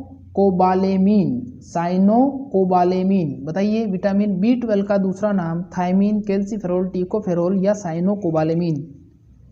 बहुत ही इंपॉर्टेंट क्वेश्चन है। सभी बच्चों की तैयारी अच्छी हो गई है। सभी बच्चों को मेरी तरफ से अग्रिम शुभकामनाएं सिलेक्शन की। जिसने साइनोकोबालेमीन जवाब दिया है बिल्कुल सही जवाब है। साइनोकोबालेमीन बिल्कुल सही जवाब है। जो विटामिन B12 होता है उसका दूसरा नाम क्या है, साइनोकोबालेमीन होता है। अगला सवाल देखिए क्या है। नेक्स्ट क्वेश्चन है, परागकण है, इंपॉर्टेंट है, बहुत ज़्यादा इंपॉर्टेंट। क्वेश्चन को ध्यान से समझिएगा। क्वेश्चन पूछा है परागकण है या पोलन ग्रेन्स बोलते हैं इनको इंग्लिश में। क्या क्या है, अपूर्ण विकसित भ्रूण, थोड़ा भ्रूण गलत प्रिंट हो गया है, कोई बात नहीं। अपूर्ण विकसित नर युग्मक, ऑप्शन सी है हमारा मात्र कोशिका और ऑप्शन डी है नर शुक्राणु। बताइए परागकण क्या है, अपूर्ण विकसित भ्रूण, अपूर्ण विकसित नर युग्मक, मात्र कोशिका या नर शुक्राणु। जिसने जवाब दिया है ऑप्शन बी वाला बिल्कुल सही जवाब है, और जिसने डी जवाब दिया है उनका जवाब नर तक ठीक है लेकिन शुक्राणु नहीं है, तो नर शुक्राणु ये गलत जवाब है। अपूर्ण विकसित नर युग्मक, तो परागकण क्या कहलाएगा, परागकण कहलाएगा अपूर्ण विकसित नर युग्मक। परागकण अपूर्ण विकसित नर युग्मक होता है। ध्यान रखना, इंपॉर्टेंट क्वेश्चन है ये। अगला सवाल देखिए क्या पूछा है। नेक्स्ट है, एक पूर्ण पुष्प में पाया जाता है। यह भी बहुत ज़्यादा इंपॉर्टेंट क्वेश्चन है, बार बार रिपीटेड सवाल है, पूछा जाता है। एक पूर्ण पुष्प में पाया जाता है, पुमंग, जायांग, पुमंग व जायांग। ऑप्शन बी है दलपुंज, ऑप्शन सी है बाय दलपुंज और ऑप्शन डी है हमारा ए बी सी तीनों, यानी पुमंग, जायांग, दलपुंज और बाय दलपुंज। बताइए एक पूर्ण पुष्प में क्या क्या पाया जाता है, इंपॉर्टेंट सवाल है। एक पूर्ण पुष्प में जिसने डी जवाब दिया है बिल्कुल सही जवाब है, और जिसका ए जवाब है उनका गलत है। एक पूर्ण पुष्प में क्या क्या पाया जाएगा, पुमंग, जायांग, दलपुंज और बाय दलपुंज। ये चारों चक्र जो होते हैं ये चारों चक्र ही पाए जाते हैं। तो एक पूर्ण पुष्प में ये चारों चक्र पाए जाएंगे, पुमंग, जायांग, दलपुंज और बाय दलपुंज। नेक्स्ट क्वेश्चन देखिए क्या है, थोड़ा सा साउंड पोल्यूशन है। नेक्स्ट क्वेश्चन है, एपोमिक्सिस कहलाता है। ये भी रिपीटेड वाला सवाल है। आज बहुत ही अच्छे क्वेश्चन लाया हूँ आपके लिए, बहुत ज़्यादा इंपॉर्टेंट है, तो पूरी क्लास को अटेंड करिएगा, बहुत फायदा होगा आपको। एपोमिक्सिस कहलाता है बगैर लिंगी जनन के भ्रूण निर्माण करना, लिंगी जनन से भ्रूण निर्माण करना, भ्रूणपोष निर्माण या कोई नहीं। बताइए जल्दी से क्या होगा। एपोमिक्सिस की जो क्रिया होती है वो क्या कहलाती है, ए बी सी या डी। बगैर लिंगी जनन के भ्रूण निर्माण, लिंगी जनन से भ्रूण निर्माण, भ्रूणपोष निर्माण या कोई नहीं। जिसने ऑप्शन ए जवाब दिया है बगैर लिंगी जनन के भ्रूण निर्माण बिल्कुल सही जवाब है। जो एपोमिक्सिस होता है उसका मतलब क्या होता है, बगैर लिंग के या बगैर जनन के ही भ्रूण का जब निर्माण हो जाता है तो वो क्रिया एपोमिक्सिस कहलाती है।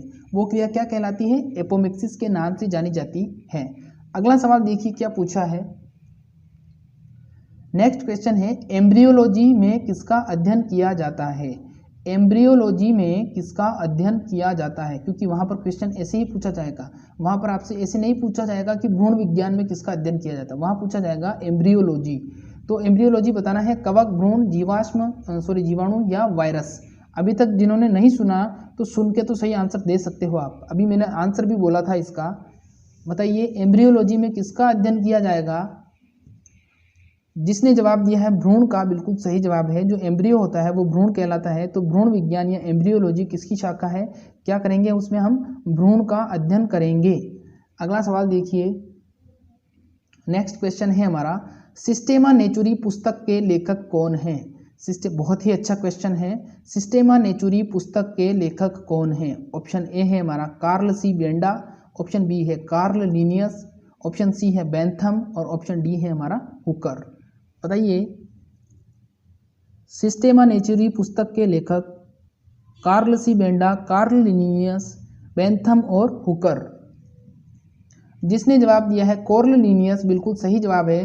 जो कॉर्ल लिनियस थे उन्होंने वर्गीकरण किया था और वर्गीकरण में उन्होंने जो अपनी रिसर्च, पूरी रिसर्च थी वो किस में लिखी थी? सिस्टेमा नेचुरी नामक पुस्तक में लिखी थी और ये पुस्तक आज भी म्यूजियम में सुरक्षित रूप से रखी हुई है। अगला सवाल देखिए क्या है। नेक्स्ट क्वेश्चन पूछा है, क्रोमेटिन जाल कौन सा कोशिकांग में पाया जाता है? क्रोमेटिन जाल कौन से कोशिकांग में पाया जाता है? ऑप्शन ए है हमारा केंद्रक, ऑप्शन बी है हरितलवक, ऑप्शन सी है हमारा रिक्तिका और ऑप्शन डी है सेंट्रोसोम। बताइए, क्रोमेटिन जाल कौन से कोशिकांग में पाया जाता है? इंपॉर्टेंट क्वेश्चन है, क्रोमेटिन जाल बताना है आपको।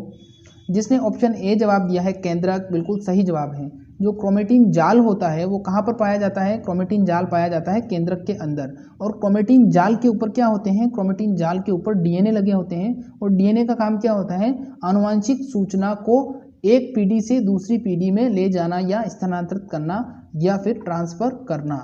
तो क्रोमेटिन जाल ध्यान रखना, इंपॉर्टेंट क्वेश्चन है। नेक्स्ट क्वेश्चन पूछा है, निम्न में से कौन सा कोशिकांग पादप कोशिका में नहीं पाया जाता? बताइए जल्दी से, निम्न में से कौन सा कोशिकांग पादप कोशिका में नहीं पाया जाता है? केंद्रक, हरितलवक, रिक्तिका या फिर सेंट्रोसोम? बताइए जल्दी से, कौन सा कोशिकांग पादप कोशिका में नहीं पाया जाएगा? केंद्रक, हरितलवक, रिक्तिका या सेंट्रोसोम? बताइए जल्दी से। बहुत अच्छा कर रहे हो आप, सबके जवाब सही आ रहे हैं। बहुत ही जल्दी कल या परसों से आपको बिल्कुल टॉपिक वाइज मिलेगी सारी टेस्ट सीरीज, बहुत जल्दी टॉपिक वाइज मिलेगी। बहुत ही जल्दी अपना चैनल भी एक नई उपलब्धि हासिल करने वाला है, लेकिन बहुत 3-4 दिन से मैं देख रहा हूँ कि सब्सक्राइबर नहीं बढ़ रहे हैं, तो वो उपलब्धि थोड़ी रुकी हुई है। जवाब जिसने दिया है सेंट्रोसोम, बिल्कुल सही जवाब है। जो कोशिका है, पादप कोशिका में क्या नहीं होता है? जो पादप कोशिका के अंदर सेंट्रोसोम नहीं होता है। पादप कोशिका होती है हमारी, उसके अंदर सेंट्रोसोम नहीं पाया जाता है। नेक्स्ट क्वेश्चन देखिए क्या पूछा है। नेक्स्ट क्वेश्चन पूछा है, प्राकृतिक वर्गीकरण का सिद्धांत किसने दिया था? प्राकृतिक वर्गीकरण का सिद्धांत किसने दिया था? बताना है आपको। ऑप्शन ए है हमारा एल डी जीसू, ऑप्शन बी है हमारा बेंथम और ऑप्शन सी है हमारा हुकर और ऑप्शन डी है उपरोक्त सभी। जिसने अभी तक बेंथम और हुकर ही पढ़ा है, जो आपकी ऑथेंटिक बुक्स है उसमें एल डी जीसू भी दिया गया है। तो अगर तीनों पढ़ा है तो अच्छी बात है, 2 पढ़ा है तो 3 भी होते हैं। तो जवाब दीजिए, वर्गीकरण का सिद्धांत किसने दिया था? जिसने उपरोक्त सभी जवाब दिया है, बिल्कुल सही जवाब है। जो प्राकृतिक वर्गीकरण का सिद्धांत देने वाले साइंटिस्ट थे वो 3 वैज्ञानिक थे, एल डी जीसू, बेंथम और हुकर। अगला सवाल देखिए क्या कहलाता है या क्या कहना चाहता है। क्वेश्चन है, निषेचन के पश्चात बीज का आवरण कौन सा भाग बनाता है? क्वेश्चन क्या पूछा है, निषेचन के पश्चात बीज का आवरण कौन सा भाग बनाता है? जवाब दीजिए, निषेचन के पश्चात बीज का आवरण कौन सा भाग बनाता है? भ्रूण कोश, अपूर्ण भ्रूण, अध्यावरण या बीजांड? निषेचन के पश्चात बीज का आवरण कौन सा भाग बनाता है? जब निषेचन हो जाता है तो उसके बाद जो बीज का आवरण बनता है वो अध्यावरण ही बीज का आवरण बनाता है। जो अध्यावरण होता है वो ही उसको भ्रूण को कवर कर लेता है और कवर करने के बाद में उसका आवरण बन जाता है और वो बीजावरण के नाम से भी जाना जाता है। तो इम्पोर्टेंट देखिए हमारा अगला सवाल क्या है। अगला है, वृक्कों द्वारा रुधिर के संगठन के नियंत्रण को संतुलित करने की क्रिया क्या कहलाती है? वृक्कों द्वारा, वृक्क मतलब हमारी जो वृक्क होती है उसके द्वारा रुधिर के संगठन, रुधिर का संगठन जिसमें हम क्या पाया जाता है? रुधिर के संगठन में WBC, RBC, प्लाज्मा, जल, सीरम ये पाया जाता है। तो रुधिर के संगठन के नियंत्रण को संतुलित करने की क्रिया पूछी है यहाँ पर। उसको संतुलित करने की क्रिया क्या कहलाएगी बताना है आपको। बताइए जल्दी से। जिसने इसका जवाब दिया है हीमियोस्टेटिस, बिल्कुल सही जवाब है। हीमियोस्टेटिस से क्या होता है? हीमियोस्टेटिस जो क्रिया होती है वो वृक्कों के द्वारा की जाती है और उस वृक्क में उसमें क्या होता है? इस प्रोसेस में रुधिर के संगठन को नियंत्रित किया जाता है। ये चेक करता है कि रुधिर में प्लाज्मा की मात्रा कम है WBC कम हो गई, RBC कम हो गई, अगर बिना किसी दवाई के ठीक हो सकती है तो उसको वृक्क ठीक कर सकता है। तो संगठन का नियंत्रण कौन करेगा? वृक्क करेगा, हीमियोस्टेटिस क्रिया के द्वारा। नेक्स्ट क्वेश्चन देखिए क्या है हमारा, हेनले के लूप का संबंध किन गतिविधियों से है? हेनले के लूप का संबंध किस गतिविधियों से बताना है आपको। हेनले का लूप कहाँ पर पाया जाता है या किस प्रकार की गतिविधि करता है? उत्सर्जन, परिसंचरण, तंत्रिका तंत्र या फिर श्वसन। उत्सर्जन, परिसंचरण तंत्र, तंत्रिका तंत्र या फिर श्वसन।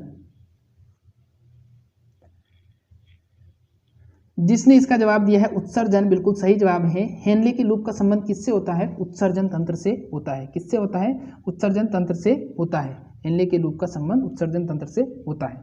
ठीक है, तो आज की ये क्लास थी। मस्त रहिए और घर पर रहिए, सुरक्षित रहिए, बाहर तो कोरोना है। तब तक के लिए नमस्कार।